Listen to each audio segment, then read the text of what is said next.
चालू हाँ जी अस्सलाम वालेकुम।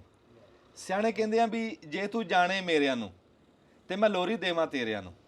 ਵੀ ਗੱਲ ਮੋਹ ਦੀ, ਗੱਲ ਪਿਆਰ ਦੀ, ਗੱਲ ਇਕੱਠ ਦੀ, ਗੱਲ ਪਿਛੋਕੜ ਦੀ, ਗੱਲ ਬੰਦੇ ਦੀ ਅਸਲ ਦੀ। ਵੀ ਕਿਦਾਂ ਸਾਡੇ ਵਿੱਚ ਨਾ ਅਹਿਸਾਸ ਜਿਹੜਾ ਉਹ ਰਲ ਕੇ ਬਹਿਣ ਵਾਲਾ ਉਹ ਹੁਣ ਘਟਦਾ ਜਾਂਦਾ। ਅਹਿਸਾਸ ਕਿਉਂ ਘਟਦਾ ਜਾਂਦਾ? ਵੀ ਕਦੀ ਇਸ ਗੱਲ ਤੇ ਗੌਰ ਕਰਿਓ ਵੀ ਪਹਿਲਾਂ ਬੰਦੇ ਦਾ ਜਿਹੜਾ ਸੀ ਨਾ ਹਰ ਟਾਈਮ ਵਰਤਾਰਾ ਜਿਹੜਾ ਸੀ ਉਹ ਜ਼ਿੰਦਾ ਸ਼ਮਾਨਾ ਹੁੰਦਾ ਸੀ। ਉਹ ਰਹਿੰਦਾ ਜ਼ਿੰਦਾ ਸ਼ਮਾਨਾ ਸੀ। ਵੀ ਕਿਦਾਂ ਵੀ ਸਫ਼ਰ ਕਰਨਾ ਤੇ ਤਾਂਗੇ ਘੋੜੇ ਤੇ, ਘੋੜਾ ਜ਼ਿੰਦਾ, ਉਹਦਾ ਬੰਦੇ ਨੂੰ ਸਾਹਸ ਹੁੰਦਾ ਸੀ ਵੀ ਕਿਤੇ ਥੱਕ ਜੂਗਾ, ਕਿਤੇ ਮੁੜਕਾ ਆ ਗਿਆ, ਕਿਤੇ ਇਹਨੂੰ ਤਾਸ ਲੱਗ ਗਈ, ਕੋਈ ਪਾਣੀ ਆਪਾਂ ਕੋਈ ਇਹਨੂੰ ਪੱਠੇ ਪਾਣੇ, ਇਦਾਂ ਹੁੰਦਾ ਸੀ। ਹੁਣ ਮਿਸਾਲ ਅਸੀਂ ਇੱਥੇ ਬੈਠੇ ਆ ਨਾ, ਉਸ ਟਾਈਮ ਛੱਤ ਹੁੰਦੀ ਸੀ ਛਤੀਰਾਂ ਦੀ, ਰੁੱਖਾਂ 'ਚ ਵੀ ਜਾਨ ਹੁੰਦੀ ਹੈ ਤੇ ਉਹ ਰੁੱਖ ਦਾ ਇੱਕ ਉਹ ਰਿਸ਼ਤਾ ਬਣਿਆ ਰਹਿੰਦਾ ਸੀ। ਬੰਦਾ ਫਿਰ ਰੁੱਖਾਂ 'ਤੇ ਧਿਆਨ ਰਹਿੰਦਾ ਸੀ, ਜਿੰਦੀ ਸ਼ੈ ਨਾਲ ਰਾਬਤਾ ਸੀ। ਮੈਂ ਕਹਿੰਦਾ ਯਾਰ ਦੂਰ ਕੀ ਜਾਣਾ ਵੀ ਚੰਗੇਰ 'ਚ ਰੋਟੀ ਨਹੀਂ ਖਾਂਦੇ ਸੀ, ਲੈ ਉਹ ਵੀ ਰੋਟੀ ਮੁੱਕਦੀ ਸੀ ਹੇਠੋਂ ਖੱਜੀ ਦੀ ਚੰਗੇਰ ਨਿਕਲਦੀ ਸੀ। ਤੇ ਐਦਾਂ ਬੰਦੇ ਦਾ ਵਰਤਾਰਾ ਮੈਂ ਗਿਣਨ ਲੱਗ ਜਾਣਾ ਤੇ ਗਿਣਤੀ ਨਾ ਹੋਵੇ ਵੀ ਬੰਦੇ ਦਾ ਵਰਤਾਰਾ ਜ਼ਿੰਦਾ ਸ਼ਮਾਨਾ ਸੀ। ਤੇ ਹੁਣ ਕੀ ਹੋਇਆ? ਹਾਏ ਹੁਣ ਗੌਰ ਕਰ, ਬੰਦੇ ਦਾ ਵਰਤਾਰਾ ਰਹਿ ਗਿਆ ਪੱਥਰ, ਸ਼ੀਸ਼ਾ ਤੇ ਲੋਹਾ। ਵੀ ਲੋਹੇ ਦੀਆਂ ਗੱਡੀਆਂ 'ਚ ਚੜਿਆ ਫਿਰਦਾ, ਪੱਥਰ ਦੇ ਮਕਾਨਾਂ ਦੇ ਵਿੱਚ ਇਹਦਾ ਧਿਆਨ ਇੱਧਰ ਆ, ਤੇ ਸ਼ੀਸ਼ਾ ਮੋਬਾਈਲ ਆ। ਇਹਨਾਂ ਤਿੰਨ ਛਾਵਾਂ ਦੇ ਵਿੱਚ ਘਿਰ ਕੇ ਰਹਿ ਗਿਆ। ਹੁਣ ਫਿਰ ਸਾਹਸ ਕਿੱਦਾਂ ਰਹੂਗਾ? ਹੁਣ ਤਾਂ ਨਹੀਂ ਸਾਹਸ ਲੈਣ ਲੱਗਿਆ ਜਦੋਂ ਜਿੰਦਾ ਸ਼ਾਮਾਂ ਨਾਲ ਰਿਹਾ ਹੀ ਨਹੀਂ, ਆ ਹੀ ਮੁਰਦਾ 'ਚ ਗਿਆ ਤੇ ਸਾਹਸ ਤਾਂ ਪੈਦਾ ਕਰਦੀਆਂ ਜ਼ਿੰਦਾ ਸ਼ਾਵਾਂ। ਇਹਦਾ ਸਾਰਾ ਉਧਰੋਂ ਨਾਤਾ ਹੀ ਟੁੱਟ ਗਿਆ, ਇਹ ਆ ਗਿਆ ਮੁਰਦਾ 'ਚ ਤਾਂ ਉਹ ਅਹਿਸਾਸ ਮੈਂ ਕਹਿੰਦਾ ਅਸੀਂ ਭਲੇ ਵਕਤਾਂ 'ਚ ਸੁਣਦੇ ਹਾਂ ਵੀ ਹੈ ਤਾਂ ਹੁਣ ਵੀ ਇਦਾਂ, ਪਰ ਉਹ ਉੱਦਾਂ ਨਹੀਂ ਰਿਹਾ। ਵੀ ਮਸੀਤੇ ਨਾ 5 ਟਾਈਮ ਇਕੱਠੇ ਹੁੰਦੇ ਆ ਤੇ ਉਹ ਮਸੀਤੇ ਉਸ ਟਾਈਮ ਕਹਿੰਦੇ ਸੀ ਵੀ ਜਿਹੜਾ ਵਿੱਚੋਂ ਕੋਈ ਨਮਾਜ਼ੀ ਨਹੀਂ ਨਾ ਤੜਕੇ ਆ, ਤੁਸੀਂ ਤੜਕੇ ਆਏ ਨਹੀਂ, ਲੈ ਮੈਂ ਤੇਰੇ ਘਰੇ ਚੱਲ ਜਾਣਾ। ਵੀ ਬਾਈ ਕੀ ਗੱਲ ਸਵੇਰੇ ਮਸੀਤੇ ਨਹੀਂ ਆਇਆ? ਵੀ ਸੁੱਖ ਸਾਂ ਦਾ ਸਾਰੀ ਵੀ ਖੈਰ ਆ, ਇਦਾਂ ਦੁੱਖ ਵੀ ਵੰਡਿਆ ਜਾਣਾ, ਇੱਕ ਦੂਏ ਤੇ ਗੌਰ ਰੱਖਣੀ। ਹੁਣ ਮਸੀਤਾਂ ਹੀ ਤਾਂ ਆਉਂਦੇ ਆ, ਰੱਬ ਤਫੀਕ ਵੀ ਦਵੇ, ਬੰਦੇ ਆਉਂਦੇ ਆ, ਪਰ ਉਦਾਂ ਉਹ ਜਿਹੜੀ ਪੁੱਛ ਪ੍ਰੀਤ ਸੀ ਨਾ ਉਹ ਥੋੜੀ ਜਿਹੀ ਘਟ ਗਈ। ਉਹ ਤਾਂ ਹੀ ਤਾਂ ਸਿਆਣਿਆਂ ਨੇ ਕਿਹਾ ਵੀ ਹੁਣ ਨਾ ਤੂੰ ਜਾਣੇ ਮੇਰਿਆਂ ਨੂੰ ਤੇ ਮੈਂ ਕਿਉਂ ਲੋਰੀ ਦੇਵਾਂ ਫਿਰ ਤੇਰਿਆਂ ਨੂੰ। ਫਿਰ ਲੋੜ ਕਿਹੜੀ ਆ? ਪਰ ਐਦਾਂ ਉਹ ਗੱਲ ਅਹਿਸਾਸ ਦੀ ਨਾ ਉਹ ਮੁੱਕਦੀ ਜਾਂਦੀ। ਪਰ ਜਿੱਦਾਂ ਸਾਡੇ ਆ ਵੀ ਇੱਕ ਰਿਸ਼ਤਾ ਉਹੀ ਆ ਜਿਹੜੀ ਸੱਥ ਹੁੰਦੀ ਸੀ। ਸਿਆਣੇ ਕਹਿੰਦੇ ਵੀ ਡੇਰੇ ਮਸੀਤਾਂ ਤਰ੍ਹਾਂ ਹੁੰਦੇ। ਵੀ ਇਹਨਾਂ ਨੂੰ ਕਿਉਂ ਕਿਹਾ ਸੀਗਾ? ਵੀ ਇਹਦੇ ਵਿੱਚ ਵੀ ਜਦੋਂ ਰਲ ਕੇ ਬੰਦੇ ਬਹਿੰਦੇ ਸੀ ਨਾ, ਜੁੜ ਕੇ ਬਹਿੰਦੇ ਸੀ ਤੇ ਵਿੱਚੋਂ ਇੱਕ ਦੂਜੇ ਨਾਲ ਦੁੱਖ ਸੁੱਖ ਹੋ ਜਾਂਦਾ ਸੀ। ਅੱਜ ਸੁਣਾਉਣ ਵਾਲੇ ਬਹੁਤੇ ਆ, ਸੁਣਨ ਵਾਲੇ ਘੱਟ ਆ। ਉਦੋਂ ਸੁਣਨ ਵਾਲੇ ਹੁੰਦੇ ਸੀ। ਜੇ ਮੈਂ ਦੁੱਖ ਸੁਣਾ ਰਿਹਾ ਮੇਰੇ ਕੋਲ ਸੁਣਨ ਵਾਲੇ ਵੀ ਕੋਈ ਹੁੰਦਾ ਸੀ, ਸੁਣਿਆ ਹੀ ਪਤਾ ਲੱਗਦਾ ਵੀ ਅਗਲੇ ਨੂੰ ਦੁੱਖ ਕੀ ਆ। ਐਦਾਂ ਮੂੰਹ ਵੱਲ ਦੇਖਿਆ ਤਾਂ ਨਹੀਂ ਪਤਾ ਲੱਗਦਾ। ਸਿਆਣਿਆਂ ਤੋਂ ਇੱਕ ਗੱਲ ਸੁਣੀ ਸੀ ਬਈ ਕੋਈ ਇਦਾਂ ਨਾ ਬਹਿੰਦੇ ਹੁੰਦੇ ਸੀ ਸੱਥ ਦੇ ਵਿੱਚ, ਸ਼ਾਮ ਨੂੰ ਬੇਲੀ ਸੱਜਣ ਰਲ ਕੇ, ਤੇ ਉਹ ਯਕਦਮ ਇੱਕ ਆਣਾ ਹਟ ਗਿਆ। ਹਾਂ ਉਹ ਦੂਏ ਇੱਕ ਦਿਨ ਨਾ ਵਿੱਚੋਂ ਇੱਕ ਬਾਬੇ ਨੇ ਗੌਰ ਕੀਤੀ ਵੀ ਯਾਰ ਫਲਾਣਾ ਬੰਦਾ ਨਹੀਂ ਆਂਦਾ। ਅਗਰ ਮੈਂ ਜਾਣਾ ਉਹਦੇ ਵੱਲ। ਉਹ ਗਿਆ ਨਾ ਘਰੇ, ਸਿਆਲੇ ਦੇ ਦਿਨ ਸੀ, ਉਹ ਆਪਦੀ ਉਹਦੇ 'ਚ ਅੱਗ ਬਾਲ ਕੇ ਬੈਠਾ ਗੀਠੀ 'ਚ, ਤੇ ਉਹ ਜਾ ਕੇ ਨਾ ਮਲਕ ਦੇਣੀ ਚਪਾਤਾ ਜਾਂ ਘੋਲ ਬਹਿ ਗਿਆ ਤੇ ਉਹਦੇ ਲਾਗੇ ਬਹਿ ਕੇ ਨਾ ਤੇ ਸਲਾਮ ਦੁਆ ਕਰਕੇ ਗੱਲ ਕੋਈ ਨਹੀਂ ਕੀਤੀ। ਝਟਕ ਬਹਿ ਕੇ ਨਾ ਚਿਮਟਾ ਚੱਕਿਆ ਤੇ ਵਿੱਚੋਂ ਨਾ ਇੱਕ ਭਖ ਦਾ ਕੋਲਾ, ਕੋਲਿਆਂ ਦੇ ਵਿੱਚੋਂ ਭਖ ਦਾ ਕੋਲਾ ਚੱਕਿਆ ਤੇ ਬਾਹਰ ਕੱਢ ਕੇ ਰੱਖਤਾ। ਤੇ ਉਹ ਥੋੜਾ ਜਿਹਾ ਟਾਈਮ ਲੰਘਿਆ, ਕੋਲਾ ਉਹ ਬੁੱਝ ਗਿਆ, ਕਾਲਾ ਹੋ ਗਿਆ, ਸਵਾਹ ਹੋ ਗਿਆ। ਤੇ ਫਿਰ ਜਾਣ ਲੱਗੇ ਨਾ, ਫਿਰ ਚਿਮਟੇ ਨਾਲ ਕੋਲਾ ਚੱਕਿਆ ਤੇ ਫਿਰ ਉਹਨਾਂ ਭਖਦਿਆਂ ਦੇ ਵਿੱਚ ਰੱਖਤਾ। ਉਹ ਫਿਰ ਭਖ ਗਿਆ, ਉਦਾਂ ਹੀ ਉਹਦੀਆਂ ਲਾਟਾਂ ਨਿਕਲਣ ਤੇ ਸਾਰਾ ਕੁਝ। ਲੈ ਕਹਿੰਦਾ ਚੰਗਾ ਮੈਂ ਚੱਲਦਾ। ਉਹ ਕਹਿੰਦਾ ਜੀ ਮੇਰੇ ਕੋਲ ਗਲਤੀ ਦੀ ਮਾਫੀ ਦੇ ਦਿਓ। ਗੱਲ ਮੈਨੂੰ ਸਮਝ ਆ ਗਈ ਹੈ ਵੀ ਕੱਲ ਤੋਂ ਮੈਂ ਆਉਂਗਾ, ਵੀ ਉੱਥੇ ਵਿੱਚ ਰਲ ਕੇ ਬੈਠੂੰਗਾ ਤੇ ਉਹ ਜਿਹੜਾ ਉਹ ਵਿੱਚ ਰਿਹਾ ਹੀ ਜ਼ਿੰਦਗੀ ਆ, ਇਕੱਲਾ ਬੈਠਿਆਂ ਜ਼ਿੰਦਗੀ ਨਹੀਂ ਹੈਗੀ।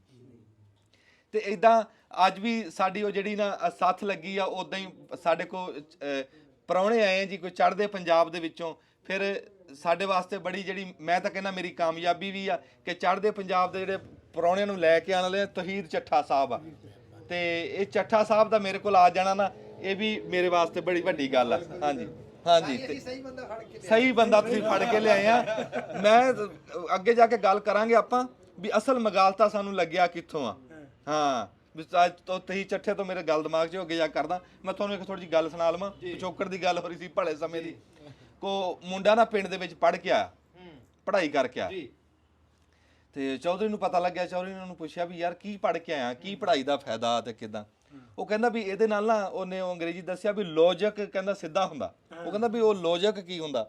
ਉਹ ਕਹਿੰਦਾ ਵੀ ਉਹ ਮੰਤਕ ਨੂੰ ਸੱਦਦੇ ਆ। ਉਹ ਕਹਿੰਦਾ ਵੀ ਮੰਤਕ ਕੀ ਹੁੰਦੀ ਆ? ਉਹ ਕਹਿੰਦਾ ਵੀ ਇਹ ਟੇਵਾ ਹੁੰਦਾ। ਉਹ ਕਹਿੰਦਾ ਵੀ ਉਹ ਟੇਵਾ ਕਿੱਦਾਂ ਦੱਸਦਾ? ਕਹਿੰਦਾ ਜੀ ਮੈਂ ਦੱਸਦਾ। ਕਹਿੰਦੇ ਤੁਸੀਂ ਇਹ ਦੱਸੋ ਚੌਧਰੀ ਸਾਹਿਬ ਤੁਹਾਡੇ ਘਰੇ ਕੁੱਤਾ ਹੈ? ਉਹ ਕਹਿੰਦਾ ਕੁੱਤਾ ਤਾਂ ਹੈ। ਕਹਿੰਦਾ ਲਾ ਵੀ ਇੱਥੋਂ ਇਹ ਪਤਾ ਲੱਗਿਆ ਵੀ ਤੇਰਾ ਘਰ ਵੱਡਾ। ਉਹ ਕਹਿੰਦਾ ਵੀ ਘਰ ਤਾਂ ਵੱਡਾ। ਕਹਿੰਦਾ ਵੀ ਤੁਹਾਡੇ ਕੋਲ ਮਾਲ ਪਸ਼ੂ ਡੰਗਰ ਪਸ਼ੂ ਵੀ ਹੈ? ਉਹ ਕਹਿੰਦਾ ਡੰਗਰ ਪਸ਼ੂ ਵੀ ਹੈ। ਕਹਿੰਦਾ ਵੀ ਤੇਰੀ ਆਮਦਨ ਵੀ ਠੀਕ ਆ? ਉਹ ਕਹਿੰਦਾ ਵੀ ਆਮਦਨ ਵੀ ਮੇਰੀ ਠੀਕ ਆ, ਨੌਕਰ ਚਾਕਰ ਸਰ। ਕਹਿੰਦਾ ਲਾ ਵੀ ਇੱਥੋਂ ਇਹ ਪਤਾ ਲੱਗਿਆ ਵੀ ਤੇਰੇ ਨਾਲ ਤੇਰੀ ਮਾਂ ਦੀਆਂ ਦੁਆਵਾਂ। ਉਹ ਕਹਿੰਦਾ ਵੀ ਮਾਂ ਦੀਆਂ ਦੁਆਵਾਂ ਵੀ ਹੈ। ਕਹਿੰਦਾ ਲਾ ਜੀ ਗੱਲ ਹੁਣ ਅਖੀਰ ਤੇ ਨਾ ਟੇਬਾ ਇਹ ਸਿੱਧਾ ਹੋਇਆ ਵੀ ਤੇਰੀ ਮਾਂ ਨੇਕ ਔਰਤ ਹੈ। ਚੌਧਰੀ ਕਹਿੰਦਾ ਵਾਹ ਵਾਹ ਵਾਹ, ਪੜ੍ਹਾਈ ਤਾਂ ਬੜੀ ਸ਼ੈ ਆ। ਚੌਧਰੀ ਗਿਆ ਆਪਣੇ ਡੇਰੇ ਦੇ ਵਿੱਚ, ਝੱਟ ਨੂੰ ਕਾਮੇ ਨੇ ਆ ਕੇ ਨਾ ਚੌਧਰੀ ਦੇ ਮੋਢੇ ਘੁੱਟਣ ਲੱਗ ਗਿਆ। ਉਹ ਕਾਮਾ ਮੋਢੇ ਘੁੱਟਦਾ ਘੁੱਟਦਾ ਕਹਿੰਦਾ ਕਿ ਚੌਧਰੀ ਸਾਹਿਬ ਉਹ ਫਲਾਣਾ ਮੁੰਡਾ ਪੜ੍ਹਾਈ ਕਰਕੇ ਆਇਆ, ਉਹ ਕੀ ਫਾਇਦਾ ਪੜ੍ਹਾਈ ਦਾ? ਚੌਧਰੀ ਕਹਿੰਦਾ ਪੜ੍ਹਾਈ 'ਚ ਨਾ ਟੇਬਾ ਸਿੱਧਾ ਹੁੰਦਾ। ਉਹ ਕਹਿੰਦਾ ਚੌਧਰੀ ਸਾਹਿਬ ਉਹ ਕਿਦਾਂ? ਕਹਿੰਦਾ ਮੈਂ ਤੈਨੂੰ ਹੁਣੇ ਦੱਸ ਦਿੰਦਾ। ਉਹ ਕਹਿੰਦਾ ਕਾਮਿਆ ਤੇਰੇ ਘਰ ਕੁੱਤਾ ਹੈ? ਉਹ ਕਹਿੰਦਾ ਜੀ ਕੁੱਤਾ ਤਾਂ ਕੋਈ ਨਹੀਂ। ਕਹਿੰਦਾ ਓਹੋ ਇੱਥੋਂ ਇਹ ਪਤਾ ਲੱਗਿਆ ਵੀ ਤੇਰੀ ਮਾਂ ਨੇਕ ਔਰਤ ਨਹੀਂ।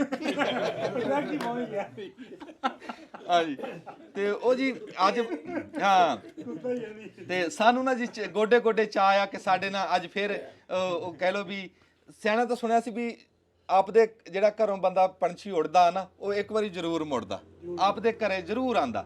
ਉਹ ਨਾ ਆ ਸਕੇ ਤਾਂ ਉਹਦੀ ਨਸਲ ਦੇ ਵਿੱਚੋਂ ਕੋ ਆਂਦਾ, ਤੇ ਉਹ ਜਿਹੜਾ ਨਸਲ ਦੇ ਵਿੱਚੋਂ ਆਣਾ ਨਾ ਉਹ ਸਮਝੋ ਫਿਰ ਆਪ ਹੀ ਆ ਗਿਆ। ਤੇ ਇਦਾਂ ਹੀ ਸਾਡੇ ਕੋਲ ਚੜ੍ਹਦੇ ਪੰਜਾਬ ਤੋਂ ਗੁਰਸ਼ਮਸ਼ੀਰ ਸਾਹਿਬ ਬੈਠੇ ਆ ਜੀ, ਤੇ ਇਹਨਾਂ ਨਾਲ ਗੱਲਬਾਤ ਵੀ ਕਰਦੇ ਆ। ਤੇ ਸਾਡੇ ਕੋਲ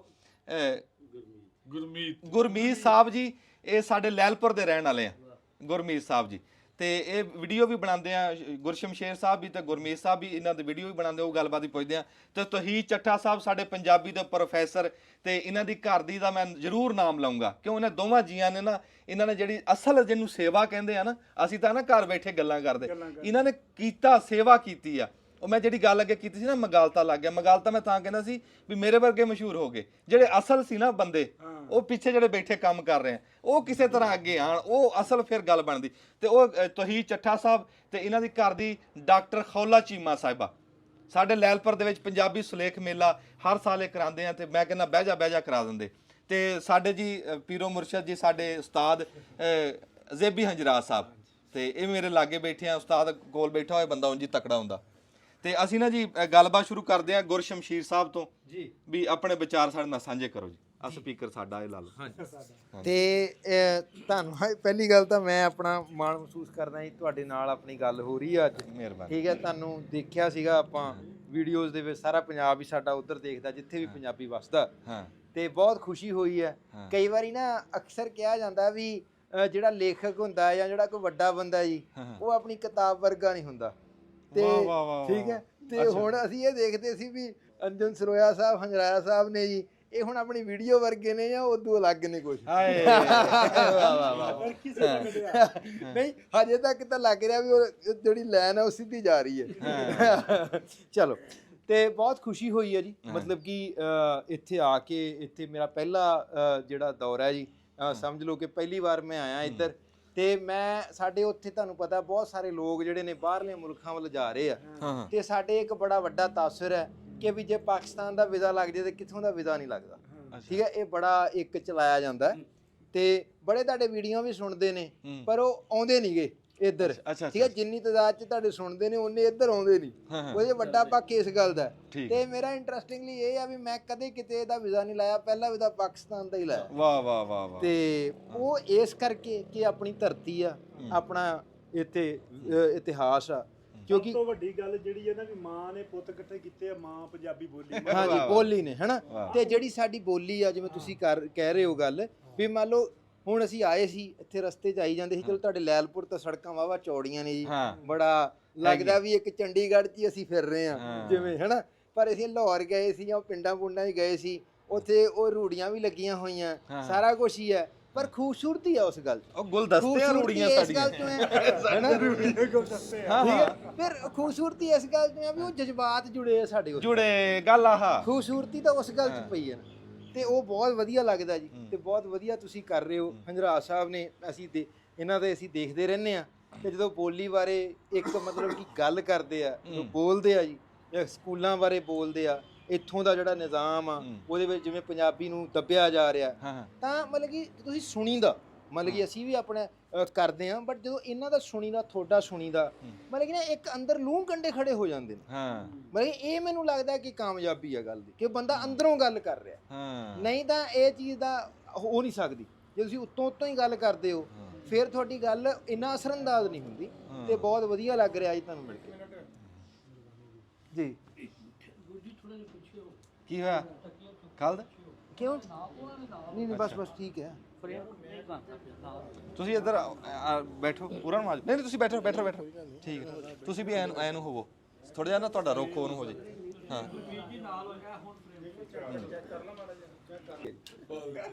ਚਲੋ ਹੋ ਗਈ ਸੀ ਗੱਲ ਵੈਸੇ ਅੱਛਾ ਠੀਕ ਸੁਣਾਓ ਨਾ ਕਿ ਤੁਸੀਂ ਹੋਰ ਮਿੱਠੀਆਂ ਸੁਣਾਈਆਂ ਹਾਂਜੀ ਨਹੀਂ ਫਿਰ ਮੈਨੂੰ ਸੀਗਾ ਇੱਕ ਵਾਰੀ ਦੌਰ ਚੱਲ ਪਿਆ ਸਾਰੇ ਨਹੀਂ ਇਹ ਮੇਰਾ ਪਹਿਲੀ ਵਾਰੀ ਆਇਆ ਵਾ ਚੀਮਾ ਸਾਹਿਬ ਦਾ ਬੱਚਾ ਸਾਹਿਬ ਮੈਂ ਪਹਿਲੀ ਵਾਰੀ ਆਇਆ ਤੇ ਕਹਿੰਦਾ ਮੈਂ ਮਿੱਠੀਆਂ ਹੀ ਕਰ ਲੈ ਅਗਲੀ ਵਾਰ ਆਵਾਂਗਾ ਤੇ ਫਿਰ ਤਾਰਫ ਤੇ ਪਿਛੋਕੜ ਇਹਨਾਂ ਦਾ ਇੱਥੇ ਦਾ ਜਿਹੜਾ ਹਾਂ ਅੱਛਾ ਚੱਲ ਹਾਂ ਹਾਂਜੀ ਚਾਲੂ ਅੱਛਾ ਗੁਰਸ਼ਮਸ਼ੀਰ ਸਾਹਿਬ ਨਾ ਇੱਕ ਬਹੁਤੇ ਚਾਅ ਦੀ ਗੱਲ ਆ ਕਿ ਗੁਰਸ਼ਮਸ਼ੀਰ ਸਾਹਿਬ ਮੇਰੇ ਨਾਨਕਿਆਂ ਦੇ ਜ਼ਿਲ੍ਹੇ ਦੇ ਵਿੱਚੋਂ ਆਏ ਪਟਿਆਲੇ ਚੋਂ ਮੇਰੇ ਨਾਨਕੇ ਪਟਿਆਲੇ ਧਰਮੇੜੀ ਦੇ ਸੀ ਜਿੱਥੋਂ ਘੱਗਰ ਪੈਂਦਾ ਹਾਂ ਮੇਰੀ ਗੱਲ ਵੀ ਹੋਈ ਧਰਮੇੜੀ ਤੇ ਉੱਥੋਂ ਤੁਸੀਂ ਆਏ ਆ ਸਾਨੂੰ ਬਹੁਤਾ ਚਾਅ ਇਹ ਹੈ ਪਟਿਆਲੇ ਦੇ ਅਗਾ ਪਿੰਡ ਪੁੰਡ ਤੁਹਾਡਾ ਕਿਹੜਾ ਹਾਂਜੀ ਮੈਂ ਇਹ ਚੀਜ਼ ਜ਼ਰੂਰ ਕਹੂੰਗਾ ਕਿ ਵੀ ਮਤਲਬ ਕਿ ਨਾ ਜਿਵੇਂ ਇੱਕ ਸਾਡੇ ਇੱਕ ਫਿਲਮ ਬਣੀ ਸੀਗੀ ਇੱਕ ਹਰਮਨ ਹੈਸ ਦਾ ਨਾਵਲ ਹੈ ਸਿਧਾਰਥ ਵੱਡਾ ਨਾਵਲ ਲਿਖਿਆ ਉਹਦੇ ਤੇ ਫਿਲਮ ਬਣੀ ਸੀ ਸਿਧਾਰਥਾ ਕਰਕੇ ਉਹ ਬੁੱਧ ਦੇ ਜੀਵਨ ਤੇ ਆ ਵੀ ਜਿਹੜਾ ਮਹਾਤਮਾ ਬੁੱਧ ਹੋਏ ਨੇ ਤੇ ਨਾ ਉਹਦੇ ਵਿੱਚ ਇੱਕ ਮਲਾਹ ਆ ਤੇ ਇੱਕ ਉਹ ਜਿਹੜਾ ਕਿਰਦਾਰ ਹੈ ਸਿਧਾਰਥ ਦਾ ਉਹ ਆਪਸ ਚ ਗੱਲਾਂ ਕਰੀ ਜਾਂਦੇ ਨੇ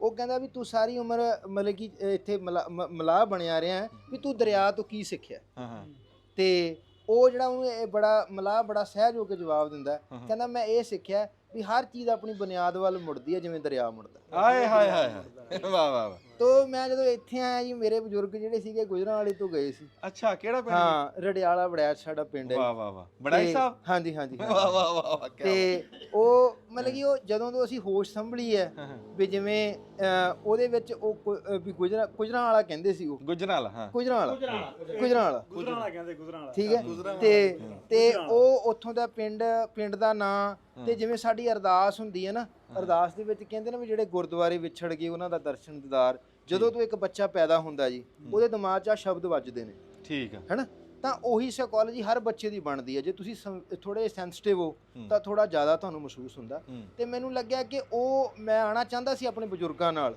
ਮੈਂ ਹਮੇਸ਼ਾ ਉਹਨਾਂ ਨੂੰ ਕਿਹਾ ਉਦੋਂ ਸਾਡੇ ਇੱਕ ਬੱਚੇ ਨੂੰ ਇਗਨੋਰ ਵੀ ਕਰ ਦਿੰਦੇ ਨੇ ਫੈਮਿਲੀ ਸਿਸਟਮ 'ਚ ਕਿਉਂਕਿ ਸਾਡੇ ਨਾ ਜਿਹੜੇ ਬਜ਼ੁਰਗ ਸੀਗੇ ਤੁਹਾਡੇ ਵੀ ਇੱਧਰ ਤੁਸੀਂ ਵੀ ਉੱਧਰੋਂ ਆਏ ਹੋ ਤੁਹਾਡਾ ਵੀ ਤਜਰਬਾ ਹੋਊਗਾ ਉਹ ਜਿਹੜਾ ਟੇਪ ਰਿਕਾਰਡ ਸੀ ਨਾ ਬਜ਼ੁਰਗਾਂ ਦਾ ਇੱਧਰ ਦਾ ਹੀ ਸ਼ੁਰੂ ਹੁੰਦਾ ਸੀ ਤੇ ਨਾ ਉਹ ਵਾਰ-ਵਾਰ ਰਿਪੀਟ ਉਹਨਾਂ ਨੂੰ ਕੋਈ ਧਿਆਨ ਨਹੀਂ ਸੀ ਦਿੰਦਾ ਵੀ ਇਹਨਾਂ ਦਾ ਪਾਕਿਸਤਾਨ ਦਾ ਟੇਸ਼ਨ ਹੀ ਬੋਲਣਾ ਤਾਂ ਉਸ ਕਰਕੇ ਉਹ ਪੂਰਾ ਕਰਨ ਵਾਸਤੇ ਅਸੀਂ ਆਏ ਆ ਜੀ ਮੈਨੂੰ ਲੱਗਦਾ ਸਫ਼ਰ ਇੱਥੇ ਪੂਰਾ ਹੋ ਰਿਹਾ ਤੇ ਪਟਿਆਲੇ ਅਸੀਂ ਜਾ ਕੇ ਸੈਟਲ ਹੋਏ ਆ ਪਟਿਆਲੇ ਜਿੱਦਾਂ ਵੀ ਇੱਥੋਂ ਗਏ ਆ ਤੇ ਪਟਿਆਲੇ ਅਸੀਂ ਜਾ ਕੇ ਸੈਟਲ ਹੋਏ ਆ ਤੇ ਉੱਥੇ ਤੇ ਮੈਨੂੰ ਹੁਣ ਪਰ ਇੱਥੇ ਆ ਕੇ ਲੱਗਿਆ ਕਿ ਨਹੀਂ ਵੀ ਜਿਹੜਾ ਤੁਹਾਡੀ ਬੁਨਿਆਦ ਆ ਉਹ ਜਿੱਥੋਂ ਸ਼ੁਰੂ ਹੋਈ ਹੈ ਦੇਖੋ ਅਸੀਂ 60 70 ਸਾਲ 75 ਹੋਏ ਨੇ ਜੀ ਉਹ ਹੁਣ 75 ਸਾਲ ਦਾ ਬਹੁਤ ਥੋੜਾ ਸਮਾਂ ਹੁੰਦਾ ਜਿਹੜੇ ਸਾਇੰਸਦਾਨ ਵੀ ਕੋਈ ਤਾਰੀਖ ਮਿੱਥਦੇ ਨੇ ਤਾਂ ਉਹ ਕਿੰਨੇ ਸੌ ਸਾਲ ਬੰਦੇ ਦਾ ਦੇਖਦੇ ਨੇ DNA ਤੇ ਜਿਹੜਾ ਸਾਡਾ DNA ਆ ਉਹ ਪਤਾ ਨਹੀਂ ਕਦੋਂ ਇੱਥੇ ਬਣਿਆ ਜੀ ਕਿਵੇਂ ਬਣਿਆ ਹੈਨਾ ਉਹ ਚ ਮੈਨੂੰ ਲੱਗਦਾ ਵੀ ਉਹਦੀ ਨਕਸ਼ ਉਗਾੜਨ ਵਾਸਤੇ ਆਏ ਆ ਜੀ ਤੇ ਵਧੀਆ ਲੱਗ ਰਿਹਾ ਤੇ ਮੈਨੂੰ ਲੱਗਦਾ ਕਿ ਤਸਵੀਰ ਆ ਵੀ ਇਹ ਸਾਡੇ ਚ ਜਿਹੜੇ ਵੀ ਮਾੜਾ ਮੋਟੀ ਕਿਣਕਾ ਹੈਗਾ ਉਹ ਇਸ ਮਿੱਟੀ ਦਾ ਕੋਈ ਅਸਰ ਹੈ ਵਾਹ ਵਾਹ ਵਾਹ ਕੀ ਬਾਤ ਹੈ ਜੀ ਬੜੀ ਮਿਹਰਬਾਨੀ ਜੀ ਅੱਜ ਅਸੀਂ ਇੱਥੇ ਆਪਣੇ ਦੋਸਤਾਂ ਕੋਲ ਜਦੋਂ ਆਏ ਆ ਤੇ ਅੰਜਮ ਸਾਹਿਬ ਸਾਨੂੰ ਮਿਲੇ ਔਰ ਇਹਨਾਂ ਦੇ ਨਾਲ ਬੜਾ ਅੱਛਾ ਟਾਈਮ ਵੀ ਲੰਘਿਆ ਤੇ ਪ੍ਰਾਹੁਣਿਆਂ ਦੀ ਬੜੀ ਸੀ ਕਿ ਅਸੀਂ ਜਾਣਾ ਹੈ ਔਰ ਸਾਨੂੰ ਵੀ ਸੀ ਕਿ ਚਲੋ ਇਸੇ ਬਹਾਨੇ ਅਸੀਂ ਵੀ ਮੁਲਾਕਾਤ ਹੋ ਜੇ ਵੀ ਬੜਾ ਟਾਈਮ ਕੱਢ ਕੇ ਆਇਆ ਐਡੀ ਦੂਰੋਂ ਉਹਦਾ ਟਰਾਲੀ ਛੱਡ ਕੇ ਆਏ ਨੇ ਫਸੀ ਤੇ ਸਿਆਣੇ ਕੀ ਆਂਦੇ ਹੁੰਦੇ ਨੇ ਕੀ ਭਲਿਆ ਤੇਰੀ ਟਰਾਲੀ ਫਸੀ ਵਾਕਿਆ ਤੇ ਬਸ ਉਹ ਫਿਰ ਇਹਨਾਂ ਦੇ ਕੋਲ ਟਾਈਮ ਵੀ ਘੱਟ ਸੀ ਪ੍ਰਾਹੁਣਿਆਂ ਦੇ ਕੋਲ ਜਾਣ ਦਾ ਤੇ ਫਿਰ ਉਹਨਾਂ ਨੂੰ ਅਸੀਂ ਇੱਥੇ ਬੁਲਾ ਲਿਆ ਤੇ ਅਸੀਂ ਜਦੋਂ ਸ਼ਹਿਰੋਂ ਕੱਲ ਆਏ ਪ੍ਰਾਹੁਣੇ ਸਾਡੇ ਕੋਲ ਗੁਰਸ਼ਮਸ਼ੀਰ ਆਇਆ ਤੇ ਫਿਰ ਗੁਰਬੀਤ ਦਾ ਫੋਨ ਆਇਆ ਕਿ ਮੈਂ ਉਹਨਾਂ ਨੂੰ ਮਿਲਣਾ ਚਾਹਨਾ ਤੇ ਫਿਰ ਅਸੀਂ ਇਕੱਠੇ ਹੀ ਲੈਲਪੁਰੋਂ ਨਿਕਲੇ ਤੇ ਅਸੀਂ ਤੁਹਾਡੇ ਵੱਲ ਜਿਹੜਾ ਨਾ ਉਹ ਆ ਗਏ ਇਹ ਗੁਰਮੀਤ ਜਿਹੜਾ ਇਹ ਸਾਡੇ ਲੈਲਪੁਰ ਦੇ ਹੀ ਰਹਿਣ ਵਾਲੇ ਨੇ ਔਰ ਮੈਂ ਸਮਝਦਾ ਕਿ 2003 ਤੋਂ ਮੈਂ ਇਹਨਾਂ ਨੂੰ ਜਾਣਨਾ। ਜਦੋਂ ਅਸੀਂ ਨਵੇਂ ਪੰਜਾਬੀ ਦੇ ਹਵਾਲੇ ਨਾਲ ਕੰਮ ਸ਼ੁਰੂ ਕੀਤਾ ਤੇ ਉਦੋਂ ਇਹ ਲੋਕ ਵਿਹਾਰ ਦੇ ਨਾਂ ਤੋਂ ਫਿਰ ਇਹ FM ਦੇ ਉੱਪਰ ਕੰਮ ਕਰਦੇ ਸਨ ਐਜ਼ ਅ DJ ਤੇ ਨਾਲ ਪੰਜਾਬੀ ਦਾ ਕੰਮ ਕਰਦੇ ਸਨ। ਤੇ ਜਿਹੜੀਆਂ ਪਹਿਲੀਆਂ ਸੱਥਾਂ ਬਣੀਆਂ ਲੈਲਪੁਰ ਦੇ ਵਿੱਚ ਸਾਡੀ ਹੋਸ਼ ਵਿੱਚ, ਉਹਨਾਂ ਦੇ ਵਿੱਚ ਇਹ ਪਹਿਲੇ ਨੰਬਰਾਂ 'ਚ ਆਉਂਦੇ ਨੇ ਕਿ ਜਿਨ੍ਹਾਂ ਨੇ ਪੰਜਾਬੀ ਦੇ ਹਵਾਲੇ ਨਾਲ ਕੰਮਕਾਰ ਕੀਤਾ ਤੇ ਸਾਰਾ। ਔਰ ਉਹਦੇ ਨਾਲ ਫਿਰ ਇਹ ਕਿ ਪੰਜਾਬੀ ਜਿਹੜੇ ਫੰਕਸ਼ਨ ਹੁੰਦੇ ਸਨ ਜਿੰਨੇ ਉਹਦਾ ਰਿਵਾਈਵਲ, ਉਹਨਾਂ ਨੂੰ ਵਾਪਸ ਮੋੜਨਾ, ਉਹਨਾਂ ਨੂੰ ਲੈ ਕੇ ਆਉਣਾ। ਤੇ ਫਿਰ ਦੂਜੀ ਵੱਡੀ ਇਹ ਗੱਲ ਸੀ ਕਿ ਉਹ ਓਨ ਕਰਦਾ ਸੀ, ਅੱਜ ਵੀ ਉਹ ਓਨ ਕਰਦਾ, ਮੋਟਰਸਾਈਕਲ ਤੇ ਫਿਰਦਾ, ਲੋਕਾਂ ਨੂੰ ਮਿਲਦਾ ਹੈ, ਗੱਲਾਂ ਕਰਦਾ। ਸੋ ਗੁਰਮੀਤ ਦਾ ਇੱਕ ਬੜਾ ਹੀ ਸੋਹਣਾ ਜਿਹੜਾ ਨਾ ਉਹ ਹੈ ਵੇ। ਤੇ ਪੰਜਾਬੀ ਦੇ ਹਵਾਲੇ ਨਾਲ ਜਿੱਦਾਂ ਇਹਨਾਂ ਨੇ ਗੱਲ ਕੀਤੀ ਕਿ ਅਸੀਂ ਗੱਲਾਂ ਬਾਤਾਂ ਤੇ ਕਰਦੇ ਰਹਿੰਦੇ ਆ। ਔਰ ਮੈਂ ਸਮਝਦਾ ਕਿ ਹੁਣ ਜਿਹੜੀ ਨਵੀਂ ਪੀੜ੍ਹੀ ਹੈ ਉਹ ਜਿਸ ਤਰ੍ਹਾਂ ਕੌਨਸ਼ੀਅਸ ਹੋ ਰਹੀ ਹੈ, ਜਿੱਦਾਂ ਉਹ ਸਮਝ ਰਹੀ ਚੀਜ਼ਾਂ ਨੂੰ, ਆਉਣ ਵਾਲੇ ਦਿਨਾਂ 'ਚ ਬਿਹਤਰੀ ਨਜ਼ਰ ਆਉਂਦੀ। ਔਰ ਮੈਂ ਕਦੀ ਵੀ ਨੈਗੇਟਿਵ ਨਹੀਂ ਆਉਂਦਾ, ਕਦੀ ਵੀ ਬੁਰਾ ਨਹੀਂ ਸੋਚਦਾ ਕਿ ਸ਼ਾਇਦ ਅੱਗੋਂ ਕੀ ਹੋਏਗਾ। ਹਮੇਸ਼ਾ ਚੰਗੇ ਵੱਲ ਨੂੰ ਲੋਕੀ ਵੱਧਦੇ ਨੇ, ਲੇਕਿਨ ਉਹਨਾਂ ਦੇ ਫਾਰਮੇਟ ਬੜੇ ਮੁਖਤਲਿਫ ਹੁੰਦੇ। ਹਰ ਬੰਦਾ ਆਪਣੀ ਹੀ ਚਾਲ ਨਾਲ ਜਾਂਦਾ ਵਾ। ਉਹਨੂੰ ਕਹਿੰਦੇ ਨੇ ਕਿ ਮੁਸ਼ਕਲ ਹੁੰਦਾ। ਕਈ ਲੋਕ ਕਹਿੰਦੇ ਨੇ ਕਿ ਜਿਹੜੇ ਫਰੌਨ ਨੇ ਹਰਾਮ ਬਣਾਏ ਮਿਸਰ ਦੇ ਵਿੱਚ, ਉਹਦੇ 'ਚ ਵੀ ਇਹ ਲਿਖਿਆ ਕਿ ਮੇਰੀ ਨਵੀਂ ਨਸਲ ਬਦਤਮੀਜ਼ ਆ, ਹੁਣ ਇਹ ਕਿਸੇ ਕੰਮ ਦੀ ਨਹੀਂ ਰਹੀ। ਤੇ ਇਨਸਾਨ ਉਸ ਤੋਂ ਬਾਅਦ ਕਿੰਨੀ ਦੇਰ ਅੱਗੇ ਵਧਿਆ, ਤੇ ਸ਼ਾਇਦ ਉਹਦੀ ਬਦਤਮੀਜ਼ੀ ਉਹਦਾ ਰਸਤਾ ਬਦਲਣਾ ਹੁੰਦਾ। ਤੇ ਉਹ ਹਰ ਚੀਜ਼ ਆਪਣੇ ਆਪਣੇ ਰਸਤਿਆਂ ਦੇ ਨਾਲ ਰਸਤੇ ਬਦਲਦੀ ਅੱਗੇ ਵੱਧਦੀ ਰਹਿੰਦੀ ਹੈ। ਤੇ ਉਹਨੂੰ ਰਾਹ ਵੀ ਦੇਣਾ ਚਾਹੀਦਾ, ਕਿਉਂਕਿ ਕਹਿੰਦੇ ਨੇ ਕਿ ਦਰਿਆ ਜਦੋਂ ਗਲੇਸ਼ੀਅਰ ਤੋਂ ਜਾਂ ਬਾਹਰ ਪਹਾੜਾਂ ਤੋਂ ਤੁਰਦਾ ਨਾ, ਉਹਨੇ ਕਦੀ ਕਿਸੇ ਨੂੰ ਇਹ ਨਹੀਂ ਪੁੱਛਿਆ ਕਿ ਮੇਰਾ ਸਮੁੰਦਰ ਤੱਕ ਜਾਣਾ ਰਸਤਾ ਕੀ ਹੈ। ਉਹ ਰਸਤੇ ਬਣਾਉਂਦਾ ਚਲਾ ਜਾਂਦਾ। ਤੇ ਬਿਲਕੁਲ ਹੀ ਹਰ ਜਿਹੜੀ ਪੀੜ੍ਹੀ ਹੈ ਨਾ, ਉਹਦੇ ਕੋਲੇ ਤਾਕਤ ਮੌਜੂਦ ਹੁੰਦੀ ਕਿ ਉਹ ਆਪਣਾ ਰਸਤਾ ਮਿੱਥਦੀ ਹੈ ਤੇ ਉਹਨੂੰ ਰਾਹ ਵੀ ਦੇਣਾ ਚਾਹੀਦਾ। ਉਹ ਆਪਣੇ ਤਰੀਕੇ ਨਾਲ ਜਾਏਗੀ ਔਰ ਉਹ ਸਾਰੀਆਂ ਆਪਣੀਆਂ ਵੈਲਿਊਜ਼ ਨੂੰ ਲੈ ਕੇ ਜਾਏਗੀ। ਹਾਂ, ਪਰ ਜ਼ਰੂਰੀ ਗੱਲ ਹੈ ਵੇ ਕਿ ਉਹਦੇ ਤੋਂ ਜਿਹੜੇ ਪਹਿਲੇ ਲੋਕ ਨੇ ਨਾ, ਉਹ ਉਹਨੂੰ ਸਾਰੀ ਗੱਲ ਪੂਰੇ ਤਰੀਕੇ ਨਾਲ ਦੱਸ ਦੇਣ ਤੇ ਉਸ ਤੋਂ ਬਾਅਦ ਕਹਿ ਦੇਣ ਕਿ ਵੀ ਲਕੁਮ ਦੀਨੁਕੁਮ ਵਲੀਯ ਦੀਨ, ਹੁਣ ਤੂੰ ਜੋ ਕਰਨਾ ਕਰ, ਤੇਰੇ ਨਾਲ ਹੁਣ। ਤੇ ਮੈਂ ਤੇ ਇਹਦਾ ਹੀ ਹਾਮੀ ਆ। ਔਰ ਸਾਡੇ ਖਾਸ ਕਰ ਜਿਹੜੀ ਲੈਲਪੁਰ ਦੀ ਧਰਤੀ ਦੇ ਵਿੱਚ ਇੱਕ ਤਸਵੀਰ ਹੈ, ਉਹ ਇਹ ਹੈ ਕਿ ਇਹ ਜਿੱਥੇ ਗੱਲ ਕਰਦੇ ਨੇ ਤੇ ਫਿਰ ਉਸ ਗੱਲ ਦੇ ਨਾਲ ਜੁੜੇ ਵੀ ਰਹਿੰਦੇ ਨੇ। ਮੈਂ ਕਹਿੰਦਾ ਕਿ ਪੂਰਾ ਲੈਲਪੁਰ, ਪੂਰਾ ਪੰਜਾਬ ਜਦੋਂ ਅਸੀਂ ਵੇਖਦੇ ਤੇ ਉਹਦੀ ਤਾਰੀਖ 'ਚ ਆਉਂਦਾ ਕਿ 1907 ਦਾ ਜਲਸਾ ਜਿਹੜਾ ਨਾ, ਉਹ ਅਜੇ ਤੱਕ ਵੀ ਜਲਸਾ ਕਰਾ ਦਿੰਦਾ। 1907 ਵਾਲੇ ਕਿਸਾਨ ਇੱਥੇ ਇਕੱਠੇ ਹੋਏ ਸਨ ਤੇ ਜਦੋਂ ਦਿੱਲੀ ਜਾਣ ਤੇ ਉਦੋਂ ਵੀ 1907 ਹੀ ਆਉਂਦਾ ਸੀ। ਤੇ ਉਹ ਇੱਥੇ ਦੇ ਧਰਤੀ ਦੇ ਵਿੱਚ, ਇੱਥੇ ਦੇ ਪਾਣੀ ਦੇ ਵਿੱਚ ਇੱਕ ਤਸਵੀਰ ਹੈ, ਕਹਿੰਦੇ ਨੇ ਵੀ ਕਲਰ ਦੀ ਇੱਟ ਪੱਕਦੀ ਨਹੀਂ, ਜੇ ਪੱਕ ਜੇ ਤੇ ਫਿਰ ਟੁੱਟਦੀ ਨਹੀਂ। ਤੇ ਅਸੀਂ ਕਲਰਾਠੀਆਂ ਜ਼ਮੀਨਾਂ ਦੇ ਤੇ ਕੌੜੇ ਪਾਣੀਆਂ ਦੇ ਲੋਕ। ਪਰ ਸਾਡੀਆਂ ਜਿਹੜੀਆਂ ਹੈ ਨੇ ਗੱਲਾਂ ਬਾਤਾਂ, ਉਹ ਧਰਤੀ ਦੇ ਨਾਲ ਜੁੜੀਆਂ ਹੋਈਆਂ ਨੇ। ਸਾਡੇ ਕੋਲ ਬੜੇ ਸਾਰੇ ਨਾਂ ਨੇ, ਸਾਰੇ ਸ਼ਹਿਰ ਸਾਡੇ ਆਪਣੇ ਨੇ, ਪਰ ਅਸੀਂ ਜਿੱਥੇ ਵਸਨੇ ਆ ਨਾ, ਅਸੀਂ ਉਹਦੇ ਗੁਣ ਗਾਣੇ। ਤੇ ਇਹ ਇੱਥੇ ਜਿਹੜਾ ਹੈ ਨਾ ਆਰਟ ਹੋਵੇ ਕੋਈ, ਜਿੱਦਾਂ ਅੱਗੇ ਆਰਟ ਦੀ ਬੜੀ ਗੱਲ ਕੀਤੀ ਗੁਰਸ਼ਮਸ਼ੀਰ ਨੇ, ਤੇ ਸਾਡੇ ਵੱਲ ਜਿਹੜਾ ਆਰਟ ਦੀ ਖੋਲ੍ਹ ਨਾ, ਉਹ ਸ਼ਾਇਦ ਇਹ ਵੀ ਹੈ ਕਿ ਅਸੀਂ ਕਦੀ ਕਿਸੇ ਨੂੰ ਬੁਰਾ ਨਹੀਂ ਸਮਝਿਆ, ਅਸੀਂ ਕਦੀ ਕਿਸੇ ਨੂੰ ਨਾ ਘੱਟ ਨਹੀਂ ਸਮਝਿਆ। ਜੇ ਉਹ ਕੋਈ ਗੱਲ ਕਰਦਾ ਤੇ ਉਹਦਾ ਗੁੱਸਾ ਨਹੀਂ ਕਰਦੇ ਵੀ ਉਹ ਵੀ ਇਨਸਾਨ ਹੈ ਯਾਰ, ਤੇ ਹਾਸੇ ਦੀ ਗੱਲ ਕੀਤੀ ਤੇ ਹੱਸਣਾ ਇੱਕ ਨਾਰਮਲ ਜਿਹੜਾ ਨਾ ਮੈਂਟਲ ਕੰਡੀਸ਼ਨ ਹੈ, ਇੱਕ ਨਾਰਮਲ ਦਿਮਾਗ ਜਿਹੜਾ ਹੈ ਉਹ ਹੱਸਣ ਵਾਲੀ ਗੱਲ ਤੇ ਹੱਸੇਗਾ। ਉਹ ਆਪਣੀ ਕੋਈ ਇੱਜ਼ਤ ਬਿਜ਼ਤੀ ਦਾ ਉਸਰਾ ਮਸਲਾ ਨਹੀਂ ਬਣਾਏਗਾ।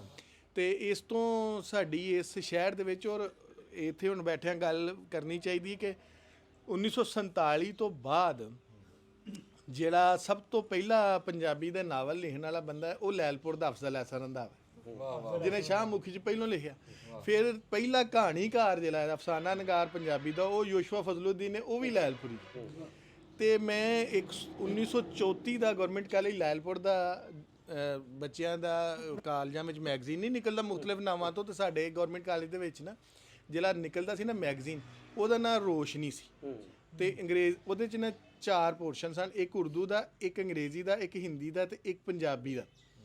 ਤੇ ਉਹਦੇ ਵਿੱਚ ਉਰਦੂ ਵਾਲੇ ਦਾ ਨਾਂ ਰੋਸ਼ਨੀ ਸੀ ਤੇ ਇੰਗਲਿਸ਼ ਦਾ ਬੀਕਨ ਸੀ, ਤੇ ਜਿਹੜਾ ਪੰਜਾਬੀ ਵਾਲਾ ਸੀ ਨਾ ਉਹਦਾ ਨਾਂ ਚਾਨਣ ਸੀ। ਤੇ ਉਹ ਚਾਨਣ 1934 ਦਾ ਇੱਕ ਰਸਾਲਾ ਮੈਂ ਵੇਖਿਆ, ਤੇ ਉਹਦੇ ਵਿੱਚ ਨਾ ਉਹਨਾਂ ਨੇ ਜਿਹੜਾ ਨੰਬਰ ਕੱਢਿਆ ਨਾ 1934 'ਚ, ਉਸ ਨੰਬਰ ਦਾ ਉਹਨਾਂ ਨੇ ਨਾਮ ਮਾਤ ਬੋਲੀ ਨੰਬਰ ਰੱਖਿਆ। 1934 ਚ ਲੈਲਪੁਰ ਦੇ ਨੌਜਵਾਨ ਮਾਂ ਬੋਲੀ ਨਾਲ ਜੁੜੇ ਹੋਏ ਔਰ ਉਹ ਗਵਰਨਮੈਂਟ ਕਾਲਜ ਪੂਰਾ ਉਹਦੇ ਤੇ ਤਸਵੀਰ ਬਣੀ ਹੋਈ ਹੈ ਕਿ ਇੱਕ ਮਾਂ ਆ ਬਣੀ ਹੋਈ, ਮੈਂ ਸ਼ੇਅਰ ਵੀ ਕਰ ਸਕਦਾ, ਉਹ ਮਾਂ ਬਣੀ ਹੈ ਕੁਈਨ ਹਿੰਦ ਮਾਂ ਆ, ਤੇ ਉਹਦੀ ਝੋਲੀ ਵਿੱਚ ਬੱਚੇ ਬੈਠੇ ਹੋਏ ਆ ਔਰ ਉਹਨਾਂ ਬੱਚਿਆਂ ਦੇ ਸਿਰਾਂ ਤੇ ਜਿਹੜੀਆਂ ਟੋਪੀਆਂ ਪਾਈਆਂ ਹੋਈਆਂ ਨੇ, ਇੱਕ ਤੇ ਮੁਸਲਮਾਨ, ਇੱਕ ਤੇ ਹਿੰਦੂ, ਇੱਕ ਤੇ ਸਿੱਖ ਟੋਪੀ ਹੈ, ਤੇ ਉਹ ਕਹਿੰਦੇ ਕਿ ਮਾਂ ਹੈ ਤਾਂ ਅਸੀਂ ਇਹਦੇ ਸਾਰੇ ਉਹਨੂੰ ਪੰਜਾਬੀ ਮਾਂ ਬਣਾ ਕੇ, ਤੇ ਉਹ 1934 ਦੀ ਗੱਲ ਹੈ ਕਿ ਜਦੋਂ ਬੱਚੇ ਆਪਣੀ ਮਾਂ ਬੋਲੀ ਦੇ ਬਾਰੇ ਲਿਖ ਰਹੇ। ਇਹ ਕੋਈ ਅੱਜ ਦਾ ਨਵਾਂ ਟ੍ਰੈਂਡ ਬਹੁਤ ਸਾਰੇ ਲੋਕਾਂ ਦਾ, ਮੈਂ ਮਗਾਲਤੇ ਦੀ ਗੱਲ ਕੀਤੀ, ਕੱਢਣਾ ਚਾਹੁੰਦਾ ਕਿ ਇਸ ਦੇ ਥਾਂ ਦੇ ਨਾਲ ਜੁੜਿਆ ਹੋਇਆ। ਔਰ ਫਿਰ ਮਜ਼ੇ ਦੀ ਗੱਲ ਇਹ ਹੈ ਕਿ ਜਿਹੜਾ 1934 ਚ ਬੱਚਾ ਪੰਜਾਬੀ ਲਿਖ ਰਿਹਾ ਹੈ ਨਾ, ਮੈਂ ਕੋਈ ਪ੍ਰੈਜੁਡਿਸ ਨਹੀਂ ਆ, ਮੈਂ ਕਿਸੇ ਦਾ ਕੋਈ ਵਾਧਾ ਘਾਟਾ ਨਹੀਂ, ਪਰ ਮੈਂ ਇਹ ਜ਼ਰੂਰ ਕਹਾਂਗਾ ਕਿ 1934 ਚ ਜਿਹੜਾ ਬੱਚਾ ਪੰਜਾਬੀ ਲਿਖ ਰਿਹਾ ਨਾ, ਉਹ ਇਸੇ ਸ਼ਾਹਮੁਖੀ ਚ ਲਿਖ ਰਿਹਾ। ਸ਼ਾਹਮੁਖੀ ਵਾਹ ਵਾਹ ਵਾਹ ਵਾਹ। ਉਹਦਾ ਨਾਮ ਵਧਾਵਾ ਸਿੰਘ ਰੰਧਾਵਾ ਹੈ ਤੇ ਲੇਖੋ ਉਹ ਇਸੇ ਸ਼ਾਹਮੁਖੀ ਚ ਰਿਹਾ, ਔਰ ਉਹ ਮੌਜੂਦ ਹੈ ਡਾਕੂਮੈਂਟ, ਉਹ ਕੋਈ ਲੁਕਾਈ ਹੋਈ ਗੱਲ ਨਹੀਂ। ਸੋ ਜਿਹੜੀ ਧਰਤੀ ਦੀ ਤਸਵੀਰ ਹੁੰਦੀ ਹੈ, ਉਹਦੇ ਨਾਲ ਜੁੜੇ ਹੋਏ ਲੋਕ ਹੁੰਦੇ ਨੇ, ਉਹ ਉਸ ਥਾਂ ਦਾ ਜਿਹੜਾ ਚੱਲਦਾ ਇੱਕ ਸਿਸਟਮ ਹੈ, ਉਹਦੀਆਂ ਲੰਮੀਆਂ ਰੂਟਸ ਨੇ, ਉਹ ਸ਼ੁਰੂ ਤੋਂ ਜਿਹੜਾ ਇਹਨਾਂ ਚੱਲਦਾ ਚਲਾ ਆ ਰਿਹਾ ਹੈ। ਤੇ ਮੈਂ ਸਮਝਦਾ ਕਿ ਉਹ ਇਹ ਪਿੱਪਲ ਦੇ ਰੁੱਖ ਵਰਗਾ ਕਿ ਉਹਦੇ ਟਹਿਣੇ ਥੱਲੇ ਲੱਗਦੇ ਨੇ ਤੇ ਉਹਦਾ ਅਸੀਂ ਅਸਲੀ ਮੁੱਢ ਭੁੱਲਦੇ ਜਾਂਦੇ, ਹਰ ਮੁੱਢ ਉਹਦਾ ਮੁੱਢ ਹੈ। ਤੇ ਇਹ ਜਿਸ ਤਰ੍ਹਾਂ ਹੁਣ ਸਾਰੇ ਸਾਡੇ ਨੌਜਵਾਨ ਜਿੱਦਾਂ ਇਹ ਕਰਦੇ ਪਏ ਨੇ, ਇਹ ਉਸੇ ਪਿੱਪਲ ਦੇ ਮੁੱਢ ਨੇ, ਪਰ ਹੁਣ ਸਾਨੂੰ ਸਿਆਣ ਆਹਿਸਤਾ ਆਹਿਸਤਾ ਭੁੱਲ ਜਾਏਗੀ ਕਿ ਕੌਣ ਪਹਿਲਾ ਮੁੱਢ ਸੀ। ਤੇ ਹੋਣੀ ਵੀ ਨਹੀਂ ਚਾਹੀਦੀ, ਪਹਿਲਾ ਦੂਜਾ ਚੰਗਾ ਮਾੜਾ ਇਹ ਨਹੀਂ ਹੋਣਾ ਚਾਹੀਦਾ। ਮਤਲਬ ਕਿ ਹਾਂਜੀ, ਉਹ ਸਾਡੇ ਜਿਹੜੇ ਬੂਟੇ ਨੇ, ਬੋਰਡ ਦਾ ਜਾਂ ਪਿੱਪਲ ਦਾ ਬੂਟਾ ਹੈ, ਉਹਦੀ ਇਹੀ ਵੱਡੀ ਗੱਲ ਹੈ ਕਿ ਜੇ ਉਹ ਮਿਡ ਰਾਂਝਾ ਚ ਲੱਗਾ ਬੋਰਡ ਹੈ ਨਾ, ਉਹਦਾ ਤੁਸੀਂ ਪਹਿਲਾ ਮੁੱਢ ਨਹੀਂ, ਉਹ ਦੱਸਣਾ ਹੀ ਨਹੀਂ ਚਾਹੁੰਦਾ ਕਿ ਉਹ ਕਹਿੰਦਾ ਸਾਰੇ ਇੱਕੋ ਜਿਹੇ ਨੇ, ਮੁੱਢ ਹੀ ਨੇ। ਇਹਦੇ ਚ ਕੋਈ ਕਿੱਦਾਂ ਕਹਿ ਸਕਦਾ ਕਿ ਜੀ 100 ਸਾਲ ਪਹਿਲਾਂ ਜੰਮਿਆ ਬੰਦਾ ਅਕਲਮੰਦ ਹੈ ਤੇ ਅੱਜ ਵਾਲਾ ਅਕਲਮੰਦ ਨਹੀਂ ਹੈ, ਜਾਂ ਅੱਜ ਵਾਲਾ ਅਕਲਮੰਦ ਹੈ 100 ਸਾਲ ਵਾਲਾ ਪਹਿਲਾਂ ਨਹੀਂ ਹੈ। ਇਦਾਂ ਨਹੀਂ ਹੈ। ਖੁਦਾ ਨੇ ਇਸੇ ਤਰ੍ਹਾਂ ਹੀ ਇਹ ਤਕਸੀਮ ਚੱਲਦੀ ਰਹਿੰਦੀ ਹੈ। ਤੇ ਸਾਡੀ ਜਿਹੜੀ ਧਰਤੀ ਦੇ ਰੁੱਖ ਨੇ, ਉਹ ਵੀ ਸਾਨੂੰ ਇਸੇ ਤਰ੍ਹਾਂ ਹੀ ਦੱਸਦੇ ਨੇ ਕਿ ਅਸੀਂ ਜਗ੍ਹਾ ਇੱਕ ਦੂਜੇ ਨੂੰ ਦਿੰਦੇ ਆ, ਉਹਦੀ ਰਿਸਪੈਕਟ ਦੇ ਨਾਲ ਦਿੰਦੇ ਆ। ਤੇ ਸੋ ਇਹ ਸਾਡੀ ਤੇ ਇੱਥੇ ਇਹੀ ਗੱਲਬਾਤ ਹੈ। ਬਾਕੀ ਗੱਲਾਂ ਬਾਤਾਂ ਨਾਲ ਅਸੀਂ ਫਿਰ ਕਰਦੇ ਰਹਾਂਗੇ। ਅੱਛਾ, ਤੌਹੀਦ ਸਾਹਿਬ ਨੇ ਜਿਹੜੀ ਗੱਲ ਕੀਤੀ ਨਾ ਕਿ ਹਰ ਬੰਦੇ ਦਾ ਤਰੀਕਾਕਾਰ ਅਲੱਗ-ਅਲੱਗ ਆਹ ਲਾ ਲਓ, ਤੇ ਆਹ ਲਾਲ ਹੋਇਆ ਦਾ ਕੋਈ ਮਸਲਾ ਤਾਂ ਨਹੀਂ? ਇਹ ਰੱਖਿਆ ਨਹੀਂ ਸੀ ਵਿੱਚ? ਤੇ ਸਾਵਾ ਹੀ ਆ ਇਧਰੋਂ ਸਾਵਾ, ਠੀਕ ਹੈ। ਇਹ ਲਾਲ ਕਿਉਂ ਹੋਇਆ? ਨਹੀਂ ਵੈਸੇ ਹੀ ਅੱਛਾ ਠੀਕ ਹੈ। ਤੇ ਉਹ ਜਿਸ ਤਰ੍ਹਾਂ ਕਹਿੰਦੇ ਨਾ ਵੀ ਕਹਾਣੀ ਜਿਹੜੀ ਹੈ ਨਾ, ਉਹ ਇੱਕ ਹੀ ਹੁੰਦੀ ਆ, ਪਲਾਟ ਅਲੱਗ-ਅਲੱਗ ਹੁੰਦੇ ਆ। ਵੀ ਕਹਾਣੀ ਇਹ ਆ ਵੀ ਅਸੀਂ ਇੱਥੋਂ ਲਾਹੌਰ ਜਾਣਾ ਵਾ, ਪਲਾਟ ਇਹ ਹੋ ਸਕਦਾ ਵੀ ਘੋੜੀ ਤੇ ਜਾਣਾ, ਕਾਰ ਤੇ ਜਾਣਾ, ਬੱਸ ਤੇ ਜਾਣਾ, ਜਾਂ ਇੱਧਰੋਂ ਮੋਟਰਵੇ ਤੋਂ ਜਾਣਾ ਵਾ, ਜਾਂ ਕਿ ਇੱਧਰ ਦੀ ਸਾਹੀਵਾਲ ਵੱਲ ਦੀ ਜਾਣਾ ਵਾ। ਅਸਲ ਮੇਨ ਚੀਜ਼ ਹੁੰਦੀ ਆ ਕਹਾਣੀ। ਤੇ ਇਹ ਅਸਲ ਚੀਜ਼ ਹੈ ਕਿ ਮਕਸਦ ਜਿਹੜਾ ਵਾ ਨਾ, ਉਹ ਅਹਿਮ ਆ। ਇਹ ਨਹੀਂ ਹੈ ਕਿ ਕੋਈ ਬੰਦਾ ਕਿਸ ਤਰੀਕੇ ਨਾਲ ਜ਼ਬਾਨ ਦੀ ਯਾਨੀ ਕਿ ਤਰਵੀਜ ਜਿਹੜੀ ਹੈ ਨਾ, ਉਹ ਕਰਨੀ ਆ, ਉਹ ਜ਼ਰੂਰੀ ਆ। ਬਹੁਤ ਚੰਗੇ। ਅੱਛਾ ਜੀ, ਗੁਰਮੀਤ ਸਿੰਘ ਸਾਹਿਬ ਨਾਲ ਗੱਲ ਕਰਦੇ ਹਾਂ ਜੀ, ਸਾਡੇ ਪਾਕਿਸਤਾਨ ਦੇ ਸਭ ਤੋਂ ਲੰਬੇ ਸਰਦਾਰ, ਉਹਨਾਂ ਚਲੋ ਹਾਂਜੀ, ਇਹ ਵੀ ਪੱਖ ਹੈ ਕਿ ਜੀ ਆਇਡੈਂਟੀਟੀ ਦੀ ਜਦੋਂ ਗੱਲ ਆਉਂਦੀ ਹੈ, ਜਦੋਂ ਪਛਾਣ ਦੀ ਗੱਲ ਆਉਂਦੀ ਤੇ ਵੱਖਰੀਆਂ ਵੱਖਰੀਆਂ ਪਛਾਣਾਂ ਨੇ ਕਿ ਸਭ ਤੋਂ ਲੰਬਾ ਸਿੱਖ ਹੈ ਵੀ ਰੱਬ ਦੀ ਦੇਣ ਹੈ, ਕਾਦਰ ਦੀ ਰੱਬ ਦੀ ਦੇਣ ਹੈ। ਤੇ ਇਹ ਵੀ ਹੈ ਜਿਹੜੀ ਪਹਿਲਾਂ ਕਹਿ ਛੜਿਆ ਕਿ ਪਹਿਲਾ ਮੁੱਢ ਵੈਸੇ ਕਿਹੜਾ ਹੁੰਦਾ, ਪਰ ਮੈਨੂੰ ਇਹ ਅਜ਼ਾਜ਼ ਵੀ ਹੈ ਕਿ ਮੈਂ ਪਹਿਲਾ ਪਾਕਿਸਤਾਨ ਦਾ ਸਿੱਖ ਸਾਂ ਜਿਹੜਾ ਰੇਡੀਓ ਤੇ ਆਇਆ, ਜਿਹਨੇ ਪੰਜਾਬੀ ਦਾ ਸ਼ੋਅ ਕੀਤਾ। ਔਰ ਉਦੋਂ FM ਚੱਲਦੇ ਹੁੰਦੇ ਸਨ, ਤੇ FM ਨਾਲ ਸਾਡੇ ਕੋਲ ਸੀ FM 89 ਅੰਗਰੇਜ਼ੀ ਦਾ ਚੈਨਲ ਸੀ, ਤੇ ਉਹਦੇ 'ਚ ਇੱਕੋ ਪੰਜਾਬੀ ਸ਼ੋਅ ਸੀ। ਤੇ ਉਹ ਪਹਿਲਾਂ ਮੈਂ ਫੈਸਲਾਬਾਦ ਤੋਂ ਸ਼ੁਰੂ ਕੀਤਾ, ਫਿਰ ਲਾਹੌਰ ਗਿਆ, ਫਿਰ ਇਸਲਾਮਾਬਾਦ, ਫਿਰ ਕਰਾਚੀ, ਫਿਰ ਨੈਸ਼ਨਲ ਵਾਈਡ ਹੋ ਗਿਆ। ਉਹਨੂੰ ਵੇਖ ਕੇ ਫਿਰ ਬਹੁਤ ਸਾਰੇ ਲੋਕਾਂ ਨੇ ਮੈਨੂੰ ਕਿਹਾ ਕਿ ਯਾਰ ਤੇਰਾ ਸ਼ੋਅ ਜਿਹੜਾ ਨਾ ਅੰਮ੍ਰਿਤਸਰ ਸੁਣਿਆ ਜਾਂਦਾ ਤੇ ਤੂੰ TV ਚੈਨਲ ਵੀ ਜੁਆਇਨ ਕਰ। ਫਿਰ ਮੈਂ ਪੰਜਾਬ TV ਜੁਆਇਨ ਕੀਤਾ। ਇਸ ਤਰ੍ਹਾਂ ਕਰਦੇ ਕਰਦੇ TV ਦਾ ਇੱਕ ਚੱਕਰ ਚੱਲ ਗਿਆ। ਪਰ ਮੇਰੀ ਮਾਂ ਦਾ ਕਹਿਣਾ ਸੀ ਤੇ ਮੇਰੀ ਹਰਕਤਾਂ ਤੋਂ ਕਹਿਣਾ ਸੀ ਕਿ ਮੈਂ ਫਰੰਟਲ ਆ, ਫਿਰਦਾ ਰਹਿਣਾ, ਐਵੇਂ ਘਰੋਂ ਨਿਕਲ ਜਾਣਾ 20-20 ਦਿਨ ਲਈ, 15-15 ਦਿਨ ਲਈ। ਤੇ ਉਹ ਇੱਕ ਖਾਹਿਸ਼ ਸੀ ਜਿਹੜੀ ਐਕਸਪਲੋਰ ਕਰਨ ਦੀ, ਕਿ ਖੋਜਣਾ ਕਿ ਯਾਰ ਇਹ ਹੈ ਕੀ ਹੈ, ਇਸ ਤੋਂ ਅਗਲੀ ਪਹਾੜੀ ਤੇ ਕੀ ਹੈ, ਇਸ ਤੋਂ ਅੱਗੇ ਕੀ ਹੈ, ਇਸ ਤੋਂ ਅੱਗੇ ਕੀ ਹੈ। ਉਹਨੇ ਮੈਨੂੰ ਖੋਜੀ ਜਿਹਾ ਬਣਾ ਛੜਿਆ, ਮੈਨੂੰ ਫਿਰਨ ਤੁਰਨ ਵਾਲਾ ਬਣਾ ਛੜਿਆ। ਹਾਂ, ਫਰੰਟਲ ਹੈ। ਔਰ ਅੱਜ ਮੇਰਾ ਕਾਰੋਬਾਰ ਵੀ ਫਰੰਟਲ ਦੇ ਨਾਲ ਹੀ ਹੈ। ਮਤਲਬ ਮੈਂ ਯਾਤਰਾ ਤੇ ਕੰਮ ਕਰਦਾ, ਲੋਕਾਂ ਨੂੰ ਫਰਾਨਾ ਵਾ, ਲੋਕਾਂ ਦੇ ਨਾਲ ਨਿਕਲਣਾ ਵਾ। ਔਰ ਆ ਜਿਹੜੀ ਭਾਈ ਜੀ ਨੇ ਗੱਲ ਕੀਤੀ ਹੈ, ਬੇਸਿਕਲੀ ਪੰਜਾਬ ਲਈ ਕਈ ਵਾਰੀ ਪੰਜਾਬੀ ਦੀ ਗੱਲ ਕਰਨ ਲੱਗੇ ਹਾਂ, ਅਸੀਂ ਆਪਣੇ ਸ਼ੋਭਿਆਂ ਨੂੰ ਪੰਜਾਬੀ 'ਚ ਕਰ ਸਕਦੇ ਹਾਂ। ਸਿਰਫ ਕਈ ਜਣਾ ਕਿ ਪੰਜਾਬੀ ਜ਼ੁਬਾਨ ਲਈ ਕੰਮ ਕਰਦੇ ਆ। ਮੈਂ ਹੁਣ ਮੇਰਾ ਆਪਣਾ ਸ਼ੋਭਾ ਰੱਖਿਆ, ਮੈਂ ਵਿਰਸੇ ਦੇ ਉੱਤੇ ਕੰਮ ਕਰਦਾ ਹਾਂ। ਤੇ ਵਿਰਸੇ ਤੇ ਜਦੋਂ ਕੰਮ ਕਰਦਾ, ਜਿਸ ਪਲੇਟਫਾਰਮ ਤੇ ਕਰਦਾ, ਜਿੱਥੇ ਵੀ ਜਾਂਦਾ, ਮੈਂ ਕੋਸ਼ਿਸ਼ ਕਰਦਾ ਕਿ ਆਪਣੀ ਮਾਂ ਬੋਲੀ ਦੇ ਨਾਲ ਹੀ ਲੋਕਾਂ ਨੂੰ ਆਪਣਾ ਆਪ ਦੱਸਾਂ, ਆਪਣੇ ਵਿਰਸੇ ਬਾਰੇ ਗੱਲਬਾਤ ਕਰਾਂ, ਉਹਦੀ ਖੋਜ ਕੱਢਾਂ, ਤਾਂ ਕਿ ਲੋਕਾਂ ਨੂੰ ਪਤਾ ਲੱਗ ਸਕੇ ਕਿ ਅਸਲ 'ਚ ਹੈ ਕੀ ਹੈ। ਸੋ ਇਹ ਮੇਰਾ ਕੰਮ ਬਹੁਤ ਵੱਡਾ ਤਾਂ ਨਹੀਂ, ਪਰ ਮੈਂ ਕਹਾਂਗਾ ਕੋਸ਼ਿਸ਼ ਕਰਨ ਡਿਆ ਕਿ ਪਾਕਿਸਤਾਨ ਦੇ ਟੂਰਿਜ਼ਮ ਦੇ ਉੱਤੇ ਕੰਮ ਕਰਾਂ। ਵਾਹ ਵਾਹ, ਇਹ ਔਰ ਵੱਡਾ ਕੰਮ ਆ। ਹਾਂਜੀ ਵਿਰਸੇ ਦੇ ਨਾਲ ਜੋੜਾਂ, ਕਿਉਂਕਿ ਪਾਕਿਸਤਾਨ ਦੇ ਕੋਲ ਉਹ ਸ਼ੈ ਹੈ ਜਿਹੜੀ ਦੁਨੀਆ 'ਚ ਕਿਸੇ ਕੋਲ ਨਹੀਂ ਹੈ। ਉਹ ਇਹ ਹੈ ਕਿ ਤੁਹਾਡੇ ਪੰਜਾਬੀ ਲੋਕੀ ਆਪਣੇ ਪਿੰਡਾਂ 'ਚ ਆਉਣਾ ਚਾਹੁੰਦੇ ਆ, ਔਰ ਇਹ ਟੂਰਿਜ਼ਮ ਦੁਨੀਆ ਕੋ ਕਿਸੇ ਕੋਲ ਨਹੀਂ ਹੈ। ਵਾਹ ਵਾਹ ਵਾਹ। ਸੋ ਪਛਾਣ ਹੋ ਜਾਵੇ ਸਰਕਾਰਾਂ ਨੂੰ ਵੀ, ਤੇ ਜਿਹੜੇ ਇਹਦੇ ਨਾਲ ਜੁੜੇ ਲੋਕੀ ਨੇ, ਵੀਜ਼ੇ ਉੱਤੇ ਬਹੁਤ ਸਾਰੀਆਂ ਚੀਜ਼ਾਂ ਨੇ ਜਿਹੜੀਆਂ ਕਰਨ ਵਾਲੀਆਂ ਨੇ। ਹੁਣ ਚੂੰਕਿ ਡਿਜੀਟਲ ਦੌਰ ਹੈ, ਉਸ ਡਿਜੀਟਲ ਦੌਰ 'ਚ ਅਸੀਂ ਪਾਕ ਯਾਤਰਾ ਦੇ ਨਾਂ ਤੋਂ ਇੱਕ ਸਾਈਟ ਸ਼ੁਰੂ ਕੀਤੀ ਹੈ ਜਿਹੜੀ ਤੁਹਾਨੂੰ ਪਛਾਣ ਕਰਾਏਗੀ ਕਿ ਕਿੱਥੇ ਤੁਸੀਂ ਜਾਣਾ ਚਾਹੁੰਦੇ ਹੋ, ਕੀ ਉਹਦੀ ਅਹਿਮੀਅਤ ਹੈ, ਕਿੰਨੀ ਕਿਲੋਮੀਟਰ ਦੂਰ ਹੈ। ਸੋ ਬਹੁਤ ਸਾਰੀਆਂ ਚੀਜ਼ਾਂ ਜਿਹੜੀਆਂ ਨੇ ਅੱਗੇ ਵਧਣ ਡੀਆਂ ਨੇ ਇਸ ਵਾਰੀ ਨਾ ਆਪਣਾ ਟੈਲੀਫੋਨ ਨੰਬਰ ਬੋਲ ਦਿਓ ਜੀ। ਮੇਰਾ ਟੈਲੀਫੋਨ 0300 966 ਤੇ 2699। ਲਓ ਜੀ, ਸਾਨੂੰ ਬੰਦੇ ਪੁੱਛਦੇ ਸੀ ਕਿੱਦਾਂ ਆਣਾ, ਕਿੱਧਰ ਜਾਣਾ, ਸਾਨੂੰ ਤਾਂ ਪਤਾ ਨਹੀਂ ਸੀਗਾ, ਹੁਣ ਆਪੇ ਪੁੱਛਦੇ ਰਹਿਣਾ। ਪਾਰ ਯਾਤਰਾ ਵਾਲੇ ਨੇ ਜੀ ਇਹਨਾਂ ਦਾ ਤੁਸੀਂ। ਅੱਛਾ ਜੀ, ਹੁਣ ਹੰਜਰਾ ਸਾਹਿਬ, ਜਰਾ ਸਾਹਿਬ, ਮੈਂ ਕਹਿੰਦਾ ਵੀ ਸੁਰਿਆ ਸਾਹਿਬ ਬੈਠੇ ਨੇ, ਚੱਠਾ ਸਾਹਿਬ ਬੈਠੇ ਨੇ, ਸਰਦਾਰ ਜੀ ਬੈਠੇ ਨੇ, ਇਹਨਾਂ ਦੇ ਸਾਰਿਆਂ ਦੇ ਸਾਹਮਣੇ ਹੁੰਦਿਆਂ ਹੋਇਆਂ ਬੋਲਣਾ ਉਹ ਸੂਰਜ ਨੂੰ ਲੋਭ ਵਿਖਾਉਣ ਵਾਲੀ ਗੱਲ ਹੀ ਹੈ। ਤੇ ਘਾਟਾ ਇਹਨੇ ਫਿਰ ਨਹੀਂ ਪਾਣਾ। ਇਹ ਕਹਿਣਾ ਹੁੰਦਾ ਫਿਰ ਸ਼ੁਰੂ ਨਹੀਂ ਉਹ ਵੀ ਗੱਲ ਭੁੱਲ ਜਾਂਦੀ। ਸੁਰਿਆ ਤੇਰੇ ਲਾਗੇ ਬੈਠੇ, ਤੇਰਾ ਔਰਾ ਹੀ ਬੜਾ ਡਾਡਾ। ਹਾਂ, ਔਰਾ ਹੀ ਡਾਡਾ ਪਾਊ। ਗੱਲ ਇਹ ਨਾ ਕਿ ਸਾਰੇ ਭਰਾ ਰਲ ਕੇ ਬੈਠੇ ਆ। ਮੈਂ ਪਹਿਲੇ ਗੱਲ ਕਰਦੇ ਪਏ ਸ਼ੁਰੂ ਕਿ ਸਾਨੂੰ ਸਾਡੀ ਮਾਂ ਜੋੜਦੀ ਪਈ ਆ, ਸਾਡੀ ਬੋਲੀ ਜੋੜਦੀ ਪਈ ਆ। ਕਿਉਂਕਿ ਮੇਰਾ ਵੀ ਸਬੱਬ ਇਹ ਹੀ ਸੀ ਸ਼ੁਰੂ ਤੋਂ ਕਿ ਮੈਂ ਪੰਜਾਬੀ ਬੋਲੀ ਲਈ ਬੋਲਦਾ ਸੀ। ਲੋਕੀ ਪੰਜਾਬੀ ਬੋਲਦੇ ਆ, ਮੈਂ ਬੋਲੀ ਲਈ ਬੋਲਦਾ ਸੀ। ਤੇ ਉਹ ਉਥੋਂ ਕਰਦਿਆਂ ਚਲੋ ਉਹਦੀ ਮਾਂ ਬੋਲੀ ਦੀ ਵਜ੍ਹਾ ਤੋਂ ਇੱਜ਼ਤ ਮਿਲੀ ਆ। ਤੁਹਾਡੇ ਸਾਰੇ ਭਰਾਵਾਂ ਦੇ ਨਾਲ ਬਹਿਣ ਦਾ ਜਿਹੜਾ ਸ਼ਰਫ ਹਾਸਲ ਹੋਇਆ ਮੈਨੂੰ, ਤੇ ਇਹ ਸਾਡੀ ਮਾਂ ਸਾਨੂੰ ਜੋੜ ਰਹੀ ਹੈ ਆਪਸ ਦੇ ਵਿੱਚ। ਅੱਡ ਹਿੰਦੁਸਤਾਨ ਤੋਂ UPCP ਵੀ ਹੋਇਆ ਸੀ, ਬੰਬੇ ਵੀ ਹੋਇਆ ਸੀ, ਦਿੱਲੀ ਵੀ ਹੋਇਆ ਸੀ। ਉਧਰਲੇ ਪਾਸੇ ਖਿੱਚ ਨਹੀਂ ਨਾ ਪੈਂਦੀ, ਕਿਉਂਕਿ ਨਹੀਂ ਪੈਂਦੀ। ਸਾਡੀ ਬੋਲੀ ਜਿਹੜੀ ਹੈ ਉਰਾ ਰਹਿ ਜਾਂਦੀ ਜਮਨਾ ਤੋਂ। ਤਾਂ ਉਹ ਚੀਜ਼ ਹੈ। ਬਾਕੀ ਜਿਹੜੇ ਸਾਡੇ ਅੱਜ ਕੱਲ੍ਹ ਲਹਿੰਦੇ ਪੰਜਾਬ ਦੇ ਵਿੱਚ ਪੰਜਾਬੀ ਬੋਲੀ ਦੇ ਜਿੰਨੇ ਵੀ ਭਰਾ ਕੰਮ ਕਰ ਰਹੇ ਨੇ, ਪਿਛਲੇ ਦਿਨਾਂ ਦੇ ਵਿੱਚ ਕਾਨਫਰੰਸ ਵੀ ਹੋਈ ਆ, ਤੇ ਮੈਂ ਸਾਰਿਆਂ ਨੂੰ ਇਹ ਕਹਿਣਾ ਚਾਹੂੰਗਾ ਕਿ ਹੁਣ ਦੌਰ ਉਹ ਹੈ ਕਿ ਸਾਨੂੰ ਇੱਕ ਬੰਦੇ ਨੂੰ ਇੱਕ ਅਦਾਰਾ ਬਣ ਕੇ ਕੰਮ ਕਰਨਾ ਚਾਹੀਦਾ, ਕਿ ਉਹ ਆਪਣੇ ਆਪ ਦੇ ਵਿੱਚ ਇੱਕ ਅਦਾਰਾ ਹੋਵੇ, ਆਪਣੇ ਆਪ ਦੇ ਵਿੱਚ ਐਡਾ ਕੁ ਕੰਮ ਕਰ ਜਾਵੇ ਕਿ ਪਿਛਾਂ ਜਿਹੜੀ ਨਸਲ ਹੈਗੀ ਉਹਦੀਆਂ ਮਿਸਾਲਾਂ ਦੇਵੇ। ਦੂਜੀ ਗੱਲ ਸਾਂਝ ਦੀ, ਸਾਡੇ ਕੋਲ ਆ ਭਾਜੀ ਬੈਠੇ ਨੇ ਗੁਰਸ਼ਮਸ਼ੇਰ ਸਾਹਿਬ, ਤੁਸੀਂ ਚੱਟਾ ਸਾਹਿਬ ਦੇ ਨਾਲ ਆਏ ਨੇ, ਤੇ ਸਾਨੂੰ ਪੁਲ ਬਣਨਾ ਚਾਹੀਦਾ, ਸਾਨੂੰ ਦਫਾੜ ਨਹੀਂ ਪਾਉਣਾ ਚਾਹੀਦਾ। ਸਾਨੂੰ ਜਿਹੜਾ ਪ੍ਰੇਮ ਹੈ, ਪਿਆਰ ਹੈ, ਉਹ ਸਾਨੂੰ ਵਧਾਉਣਾ ਚਾਹੀਦਾ। ਤੇ ਆਉਣ ਵਾਲੇ ਸਮੇਂ ਦੇ ਵਿੱਚ ਸਾਨੂੰ ਆਸ਼ਾ ਕਰਨੀ ਚਾਹੀਦੀ ਕਿ ਜਿਹੜੇ ਬਾਰਡਰ ਨੇ ਉਹ ਚੁੱਕੇ ਜਾਣ, ਜਿਵੇਂ ਬਾਕੀ ਦੁਨੀਆ ਮਿਲਦੀ ਗਿਲਦੀ ਹੈ, ਅਸੀਂ ਵੀ ਉੱਥੇ ਜਾਈਏ। ਕਿਉਂਕਿ ਇਹ ਨਿਤ ਰੋਜ਼ ਸਾਡੇ ਕੋਲ ਆਏ ਰਹਿੰਦੇ, ਸਾਥੋਂ ਜ਼ਮੀਨ ਦਾ ਕੋਈ ਨਹੀਂ, ਸਾਡਾ ਮੁੜ ਕੇ ਦਿਲ ਥੋੜਾ ਹੁੰਦਾ ਰਹਿੰਦਾ ਹੈ ਨਾ। ਇਹ ਬੜਾ ਸਿਆਪਾ ਸਾਡੇ ਵਾਸਤੇ, ਠੀਕ ਹੈ ਨਾ। ਸਾਡਾ ਵੀ ਦਿਲ ਕਰਦਾ, ਤੇ ਮਿਹਰਬਾਨੀ ਹੈ ਜੇ ਕੋਈ ਵੱਡਾ ਬੰਦਾ ਸਾਡੀ ਗੱਲ ਸੁਣਦਾ ਪਿਆ, ਭਗਵੰਤ ਮਾਨ ਵਰਗਾ ਚੌਧਰੀ, ਤਾਂ ਤੇਰੀ ਮਿਹਰਬਾਨੀ, ਸਾਨੂੰ ਕੋਈ 5-7 ਵੀਜ਼ੇ ਦੇ, ਅਸੀਂ ਵੀ ਆਈਏ ਉੱਥੇ ਅੱਲਾ ਦੇ ਵਾਲੇ। ਠੀਕ ਹੈ ਜੀ, ਮੋਦੀ ਨੂੰ ਕਰਨੀ ਪੈਣੀ ਅਪੀਲ। ਹਾਂਜੀ। ਅੱਛਾ ਜੀ, ਮੇਰੇ ਵਾਲਦ ਸਾਹਿਬ ਵੀ ਬੈਠੇ ਜੀ। ਸਤਿ ਸ਼੍ਰੀ ਅਕਾਲ। ਹਾਂਜੀ, ਤੇ ਰਾਣਾ ਸਾਹਿਬ ਨੂੰ ਦਿਓ ਜੀ। ਰਾਣਾ ਸਾਹਿਬ, ਹੁਣ ਗੱਲ ਤੁਸੀਂ ਕਰਨੀ। ਅੱਛਾ ਨਾ, ਇੱਕ ਚੀਜ਼ ਦਾ ਹਲੇ ਤੱਕ ਜਿਹੜਾ ਨਾ ਮਿਸਿੰਗ ਹੈ, ਜਿਹੜਾ ਮੈਂ ਜਾਇਜ਼ਾ ਲਿਆ ਵਾ, ਕਿ ਸਾਡੇ ਨਾ ਲੋਕੀ ਹਲੇ ਤੱਕ ਪੰਜਾਬੀ 'ਚ ਜਾਂ ਤਾਂ ਉਹ ਸਿਟਕਾਮ ਜੇ ਕਰ ਰਹੇ ਆ, ਜਾਂ ਕੁਛ ਜਿਹੜਾ ਵਾ ਵੀ ਕੁਛ ਗੱਲ ਕਰ ਰਹੇ ਆ। ਹੁਣ ਪੰਜਾਬੀ 'ਚ ਫੂਡ ਵਲੌਗਿੰਗ ਦਾ ਕੋਈ ਚੈਨਲ, ਕੋਈ ਪੇਜ ਤਕੜਾ ਨਹੀਂ ਹੈ ਯਾਰ, ਬੜੀ ਅਪਰਚੂਨਿਟੀ ਹੈ।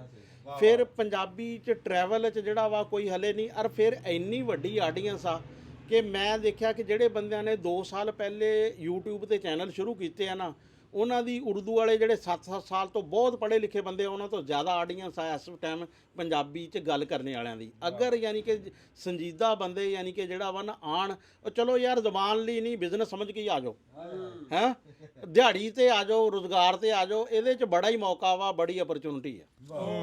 ਗੱਲ ਇਹ ਨਾ ਕਿ ਸਾਡੀ ਪੰਜਾਬੀ ਅਸੀਂ ਸਮਝਦੇ ਨਹੀਂ ਆ ਉਹਨੂੰ। ਰਾਣਾ ਸਾਹਿਬ ਉਹ ਵਿਕਦੀ ਹੈ, 300 ਕਰੋੜ ਦੀ ਮੌਲਾ ਜੱਟ ਵੀ ਵਿਕੀ ਹੈ। ਸਭ ਤੋਂ ਵੱਡੀ ਉਦਾਂ ਤਾਂ ਬੋਲਦੇ ਨਹੀਂ ਪੰਜਾਬੀ, ਇਹ ਫਿਲਮਾਂ ਵਿਕਦੀਆਂ ਨਾ। ਜਦੋਂ ਕੋਈ ਵੀ ਇਹਦੇ ਵਿੱਚ ਬੰਦਾ ਕੰਮ ਕਰਦਾ, ਬੋਲੀ ਤਾਂ ਇਹ ਪੰਜਾਬੀ ਮਾਂ ਬੋਲੀ ਗੁਰੂਆਂ ਪੀਰਾਂ ਦੀ ਝੋਲੀ 'ਚ ਪਲੀ ਆ। ਇਹ ਕਹਿੰਦੀ ਆ ਤੂੰ ਮੇਰੇ ਨਾਲ ਜੋੜ, ਤੈਨੂੰ ਅੰਬਰਾਂ ਤੇ ਲੈ ਜਾ। ਠੀਕ ਹੈ ਨਾ। ਅਸੀਂ ਹੁਣ ਮਾੜਾ ਚੰਗਾ ਜੇ ਬੋਲਣ ਲੱਗੇ ਨਾ, ਸਾਡੀ ਵੇਖੋ ਕਿੰਨੀ ਰਿਸਪੈਕਟ ਤੁਹਾਡੇ ਨਾਲ ਬੈਠੇ ਮੈਂ ਆਡੀਅנס। ਹਾਂ ਜੀ। ਇੱਥੇ ਆਮ ਤੌਰ ਤੇ ਲਫ਼ਜ਼ ਇਸਤੇਮਾਲ ਕੀਤਾ ਜਾਂਦਾ ਵੀ ਮਾਂ ਬੋਲੀ ਦੇ ਸੇਵਕ। ਮੈਂ ਕਿਹਾ ਮਾਂ ਬੋਲੀ ਦੇ ਸੇਵਕ ਨਹੀਂ, ਇਹ ਮਾਂ ਤਾਂ ਪਾਲਦੀ ਆ ਸਾਨੂੰ। ਇਹ ਜਿਹੜਾ ਵੀ ਬੰਦਾ ਬੋਲਦਾ ਵਾ ਉਹ ਪਾਲ ਨਹੀਂ ਰਿਹਾ। ਬਿਲਕੁਲ ਪਾਲਦੀ ਆ ਸਾਨੂੰ ਇਸੇ ਤਰ੍ਹਾਂ। ਤੇ ਟੋਰੋ ਸਰ, ਗੱਲ ਤੁਸੀਂ ਕੋਈ ਗੱਲ ਕਰਨ ਲੱਗੇ? ਹਾਂ, ਮੈਂ ਗੱਲ ਤੁਹਾਨੂੰ ਪੁੱਛਣੀ ਚਾਹੁੰਦਾ ਸੀਗਾ, ਮਤਲਬ ਕਿ ਦੋਨਾਂ ਦੇ ਲਈ ਹੈ ਸਵਾਲ। ਤੇ ਇੱਕ ਨਾ ਮੈਂ ਸਵਾਲ ਤੁਹਾਨੂੰ ਇਹ ਪੁੱਛਣਾ ਚਾਹੁੰਦਾ ਸੀ ਕਿਉਂਕਿ ਆਪਾਂ ਜਦੋਂ ਵੀ ਅਸੀਂ ਵੀ ਤੁਹਾਡੇ ਕੋਲ ਆਏ ਆ ਹੁਣ ਇੱਕ ਡਾਟਾ ਕ੍ਰੀਏਸ਼ਨ ਲਈ ਆਏ ਆ, ਆਪਾਂ ਗੱਲਬਾਤ ਕਰਾਂਗੇ, ਉਹਨੂੰ ਅਸੀਂ ਅਪਲੋਡ ਕਰਾਂਗੇ, ਤੁਸੀਂ ਵੀ ਅਪਲੋਡ ਕਰੋਗੇ। ਸਾਡੀ ਸੁਸਾਇਟੀ ਪੰਜਾਬ ਦੀ ਜਿਹਦਾ ਸੋਸ਼ਲ ਮੀਡੀਆ ਜਦੋਂ ਦਾ ਆਇਆ ਜੀ, ਉਹ ਡਾਟੇ ਦੇ ਦੁਆਲੇ ਘੁੰਮ ਰਹੀ ਆ। ਮੰਨ ਲਓ ਹਰ ਬੰਦਾ ਹੈ ਨਾ ਡਾਟਾ ਕ੍ਰੀਏਸ਼ਨ 'ਚ ਪਿਆ ਹੋਇਆ। ਉਹਦੀ ਇੱਕ ਮੈਂ ਮਤਲਬ ਕਿ ਤੁਹਾਨੂੰ ਇੱਕ ਬੜੀ ਖੌਫਨਾਕ ਮਿਸਾਲ ਦਿੰਨਾ ਕਿ ਜਦੋਂ ਸਿੱਧੂ ਮੂਸੇਵਾਲੇ ਦਾ ਕਤਲ ਹੋਇਆ ਤਾਂ ਉਹ ਜਦੋਂ ਕਤਲ ਹੋਇਆ ਸੀ ਤਾਂ ਉੱਥੇ ਉਹਦੀ ਲਾਸ਼ ਪਈ ਸੀ ਗੱਡੀ 'ਚ ਤੇ ਲੋਕ ਵੀਡੀਓ ਬਣਾ ਰਹੇ ਸੀ ਹੈ ਨਾ, ਕਿਉਂਕਿ ਉਹਨਾਂ ਨੂੰ ਉਹਦੇ 'ਚੋਂ ਡਾਟਾ ਦਿਖ ਰਿਹਾ ਸੀ, ਉਹ ਵੀਡੀਓ ਚੱਲੀਆਂ ਵੀ। ਤਾਂ ਤੁਸੀਂ ਵੀ ਇੱਕ ਮਤਲਬ ਕਿ ਕੰਮ ਕਰਦੇ ਹੋ ਸੋਸ਼ਲ ਮੀਡੀਆ ਦੇ ਡਾਟਾ ਕ੍ਰੀਏਸ਼ਨ ਦੇ ਐਂਗਲ ਤੋਂ, ਤਾਂ ਤੁਸੀਂ ਕੀ ਸਮਝਦੇ ਹੋ ਕਿ ਜਿਹੜੀ ਸਾਡੀ ਸ਼ਨਾਖਤ ਹੈ, ਜਿਹੜੇ ਸਾਡੇ ਮਿਸ਼ਨ ਨੇ, ਉਹ ਕਿਤੇ ਡਾਟਾ ਕ੍ਰੀਏਸ਼ਨ 'ਚ ਕਿਤੇ ਗਵਾਚੇ ਹੋਏ ਨੇ ਜਾਂ ਉਹਦੇ ਵਿੱਚ ਉਹ ਮਿਸ਼ਨਾਂ ਦੀ ਵੱਖਰੀ ਤੋਰ ਕੀ ਹੈ ਡਾਟੇ ਤੋਂ ਪਰੇ? ਨਹੀਂ ਗੱਲ ਤੁਹਾਡੀ 100% ਦਰੁਸਤ ਆ। ਇਹਦਾ ਮੈਂ ਐਵੇਂ ਨਿੱਕਾ ਜਿਹਾ ਜਵਾਬ ਦੇਣਾ, ਇਹੀ ਗੱਲ ਮੈਂ ਨਾ ਚੱਠਾ ਸਾਹਿਬ ਤੋਂ ਮੈਂ ਵੀ ਪੁੱਛਣੀ ਹੈ ਤੇ ਮੈਂ ਤੁਸੀਂ ਮੈਨੂੰ ਪੁੱਛੀ ਆ, ਮੈਂ ਦੱਸ ਦਿੰਦਾ ਮੇਰੀ ਸਮਝ ਕੀ ਕਹਿੰਦੀ ਹੈ। ਮੇਰੇ ਹਿਸਾਬ ਨਾਲ ਤਾਂ ਗੱਲ ਇਦਾਂ ਹੀ ਆ, ਡਾਟਿਆਂ ਦੇ ਵਿੱਚ ਹੀ ਆ। ਕਿੱਦਾਂ ਕਿ ਪੰਜਾਬੀ ਮਾਂ ਬੋਲੀ ਨੂੰ ਇੱਜ਼ਤ ਜਿਨ੍ਹਾਂ ਨੇ ਬੰਦਿਆਂ ਨੇ ਦਿੱਤੀ ਆ, ਮੇਰੇ ਮੂੰਹ 'ਚ ਸੁਣ ਕੇ ਉਹ ਮਾਂ ਬੋਲੀ ਨੂੰ ਪਿਆਰ ਦਿੱਤਾ, ਉਹ ਮੈਨੂੰ ਮਿਲਿਆ, ਉਹ ਮੈਨੂੰ ਇੱਜ਼ਤ ਮਿਲ ਗਈ, ਮੈਂ ਮਸ਼ਹੂਰ ਹੋ ਗਿਆ। ਪਰ ਜਿਹੜਾ ਅਸਲ ਮੁੱਦਾ ਕੋ ਮਕਸਦ ਨਾ, ਉਹ ਪੂਰਾ ਨਹੀਂ ਹੱਲੇ ਹੋਇਆ ਜੇ ਸਹੀ ਪੁੱਛੋ ਤਾਂ। ਉਹ ਕਿੱਦਾਂ ਵੀ ਅਸੀਂ ਹੁਣ ਇੰਨਾ ਕੁ ਮੈਂ ਕਹੂੰਗਾ ਵੀ ਇਹ ਮਸ਼ਹੂਰ ਹੋਣ ਨਾਲ ਇੰਨਾ ਕੁ ਫਾਇਦਾ ਹੋ ਗਿਆ ਵੀ ਮੇਰੀ ਪਹੁੰਚ ਤੌਹੀਦ ਚੱਠਾ ਸਾਹਿਬ ਤੱਕ ਹੋ ਗਈ ਆ। ਜੀ ਬਿਲਕੁਲ। ਇਦਾਂ ਦੇ ਤੌਹੀਦ ਚੱਠਾ ਸਾਹਿਬ ਬਹੁਤ ਸਾਡੇ ਪੰਜਾਬ ਦੇ ਵਿੱਚ ਆ, ਬਾਇਸਾਨ ਬਾਜਵਾ, ਬੜੇ ਬੜੇ ਨਾਮ ਆ ਜਿਹੜੇ ਜਿਨ੍ਹਾਂ ਨੂੰ ਅਸਲ ਦੇ ਵਿੱਚ ਉਹ ਅੰਜਮ ਸਰੋਜ ਦੀ ਥਾਂ ਤੇ ਹੋਣਾ ਚਾਹੀਦਾ ਸੀ। ਤੇ ਆਹ ਥੋੜਾ ਜਿਹਾ ਮੁਹਾੜ ਸਾਡਾ ਥੋੜਾ ਜਿਹਾ ਮੈਂ ਤਾਂ ਕਹੂੰਗਾ ਵੀ ਗਲਤ ਆ। ਜਿਹੜੇ ਅਸਲ ਬੰਦੇ, ਮੈਂ ਕਾਨਫਰੰਸ ਦੇ ਉੱਤੇ ਗਿਆ ਚੱਠਾ ਸਾਹਿਬ, ਮੇਰਾ ਇੰਨਾ ਕਿ ਨਾ ਉੱਥੇ ਦਿਲ ਜਿਹਾ ਦੁਖਿਆ ਕਿ ਇੱਕ ਬਾਬਾ ਜੀ ਮਿਲੇ ਸਰਗੋਧੇ ਦੇ, ਤੇ ਉਹ ਦੱਸਦੇ ਕਿ ਉਹਨਾਂ ਨੇ 8 ਕਿਤਾਬਾਂ ਲਿਖੀਆਂ ਮਾਂ ਬੋਲੀ ਤੇ ਉਹਨਾਂ ਦਾ ਨਾਂ ਕੋਈ ਨਹੀਂ ਜਾਣਦਾ। ਤੇ ਉਹ ਕਹਿੰਦੇ ਵੀ ਤੇਰੇ ਤੂੰ ਖਾਲੇ ਤੇ ਬਹਿ ਕੇ ਤੇ ਮਸ਼ਹੂਰ। ਮੈਂ ਕਿਹਾ ਜੀ ਉਹ ਗੱਲ ਠੀਕ ਆ, ਮਸ਼ਹੂਰ ਹੋ ਗਿਆ ਸਾਰਾ ਕੁਝ ਆ, ਪਰ ਅਸਲ ਕੰਮ ਤੁਹਾਡਾ ਪਿੱਛੋਂ ਵੀ ਗੱਲ ਜਿਹੜੀ ਮਿਹਨਤ ਤੁਹਾਡੀ। ਮੈਂ ਹੁਣ ਇੰਨੀ ਕੁ ਗੱਲ ਕਰੂੰਗਾ ਬਸ ਮੁਕਾਣ ਲੱਗਾ ਬਈ ਅਸੀਂ ਹੁਣ ਇੱਕ ਦੂਜੇ ਦੇ ਰਾਬਤੇ 'ਚ ਆ ਗਏ ਆ ਤੇ ਹੁਣ ਅਸੀਂ ਕਰਨਾ ਕੀ ਆ ਵੀ ਸਾਡੀ ਜਿਹੜੀ ਸ਼ਾਹਮੁਖੀ ਦੇ ਵਿੱਚ ਨਾ ਅਸੀਂ ਲਿਖ ਨਹੀਂ ਰਹੇ, ਸਾਡੇ ਨਿਆਣਿਆਂ ਨੂੰ ਲਿਖਣਾ ਨਹੀਂ ਆਉਂਦਾ, ਸਾਨੂੰ ਲਿਖਣਾ ਨਹੀਂ ਆਉਂਦਾ। ਕਈ ਲਫ਼ਜ਼ ਐਸੇ ਆ ਜਿਹੜੇ ਵਿੱਚੋਂ ਗਾਇਬ ਆ, ਵਿੱਚ ਹੈ ਹੀ ਨਹੀਂ, ਉਹ ਅਸੀਂ ਲੱਭ ਹੀ ਨਹੀਂ ਰਹੇ, ਉਹਨਾਂ ਤੇ ਉੱਤੇ ਕੰਮ ਨਹੀਂ ਹੋ ਰਿਹਾ। ਕਿੱਦਾਂ ਵੀ ਆ ਕਹਿੰਦੇ ਨਹੀਂ ਘੋਲ ਨਹੀਂ ਕਹਿੰਦੇ ਘੋਲਣਾ, ਲੈ ਉਹ ਘੋਲ ਮੈਨੂੰ ਲਿਖ ਕੇ ਦਿਖਾਓ ਸ਼ਾਹਮੁਖੀ ਜੀ, ਉਹ ਵਿੱਚ ਜਿਹੜਾ ਕਾਫ ਤੇ ਨੂਨ ਗੁਨੇ ਦੇ ਵਿਚਾਲੇ ਅਸੀਂ ਪਾਣਾ ਕੀ ਆ। ਕਈ ਲਫ਼ਜ਼ ਐਸੇ ਆ ਉਹ ਸਾਨੂੰ ਲੋੜ ਆ, ਉਹ ਇਸ ਕੰਮ ਤੇ ਹੁਣ ਕੰਮ ਕਰਨ ਦੀ ਲੋੜ ਆ। ਉਹ ਮੈਂ ਇਹੀ ਗੱਲ ਮੈਂ ਤੁਸੀਂ ਚੱਠਾ ਸਾਹਿਬ ਨੂੰ ਪੁੱਛਣ ਲੱਗਿਆ ਵੀ ਇਹ ਗੈਪ ਕਿੱਦਾਂ ਪੂਰਾ ਹੋਊਗਾ, ਇਹ ਕਿੱਦਾਂ ਕਰਕੇ ਸਾਨੂੰ ਰਾਹ ਦਿਖਾ ਦਿਓ, ਅਸੀਂ ਤੁਹਾਡੇ ਮਗਰ ਆ।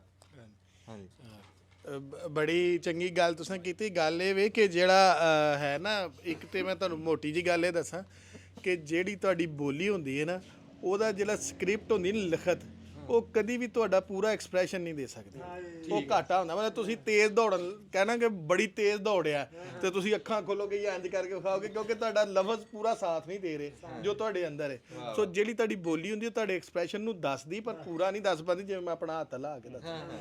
ਇਸੇ ਤਰ੍ਹਾਂ ਲਫ਼ਜ਼ਾਂ ਦੀ ਵੀ, ਮਸਲਾ ਹੁਣ ਤੁਸੀਂ ਵੇਖੋ ਕਿ ਅੰਗਰੇਜ਼ੀ ਦੇ ਵਿੱਚ ਰੀਡ ਇੱਕ ਲਫ਼ਜ਼ ਹੈ, READ ਰੀਡ। ਇਹ ਮੈਂ ਹੁਣ ਤੁਹਾਨੂੰ ਪੁੱਛਾਂ ਕਿ ਵੀ ਇਹ ਤੁਸੀਂ ਮੈਨੂੰ ਦੱਸੋ ਕਿ ਪਾਸਟ ਹੈ, ਪ੍ਰੈਜ਼ੈਂਟ ਹੈ ਜਾਂ ਫਿਊਚਰ ਹੈ? ਉਹ ਤਿੰਨਾਂ 'ਚ ਰੀਡ ਲਿਖਿਆ, ਪੜ੍ਹਨਾ ਤੁਸੀਂ ਉਹਨੂੰ ਆਪਣੀ ਮਰਜ਼ੀ ਨਾਲ ਰੈਡ, ਉਹ RED ਰੈਡ ਨਹੀਂ ਲਿਖ ਸਕਦੇ। ਠੀਕ, ਉਹਨੇ ਰੀਡ ਹੀ ਲਿਖਣਾ, ਤੁਸੀਂ ਆਪਣੇ ਹਿਸਾਬ ਨਾਲ ਉਹਨੂੰ ਰੈਡ ਪੜ੍ਹ ਲਓ। ਤੇ ਇਸੇ ਤਰ੍ਹਾਂ ਹੀ ਬਹੁਤ ਸਾਰੇ ਲਫ਼ਜ਼ ਨੇ ਐਸੇ। ਅੱਛਾ, ਦੂਜੇ ਨੰਬਰ ਤੇ ਨਾ ਇਹ ਸਾਡੀ ਪੰਜਾਬੀ ਬੋਲੀ ਦੇ ਹਵਾਲੇ ਨਾਲ ਮੈਂ ਨਾ ਇਹਨੂੰ ਕਦੀ ਵੀ ਨਹੀਂ, ਜਿਹੜੇ ਲਫ਼ਜ਼ ਜਿੱਦਾਂ ਲਿਖੇ ਜਾ ਰਹੇ ਨੇ ਜਾਂ ਉਹਨੂੰ ਅਸੀਂ ਲਿਖਣ ਦੀ ਕੋਸ਼ਿਸ਼ ਕਰਨੀ, ਉਹਨੂੰ ਜਾਰੀ ਰਹਿਣਾ ਚਾਹੀਦਾ।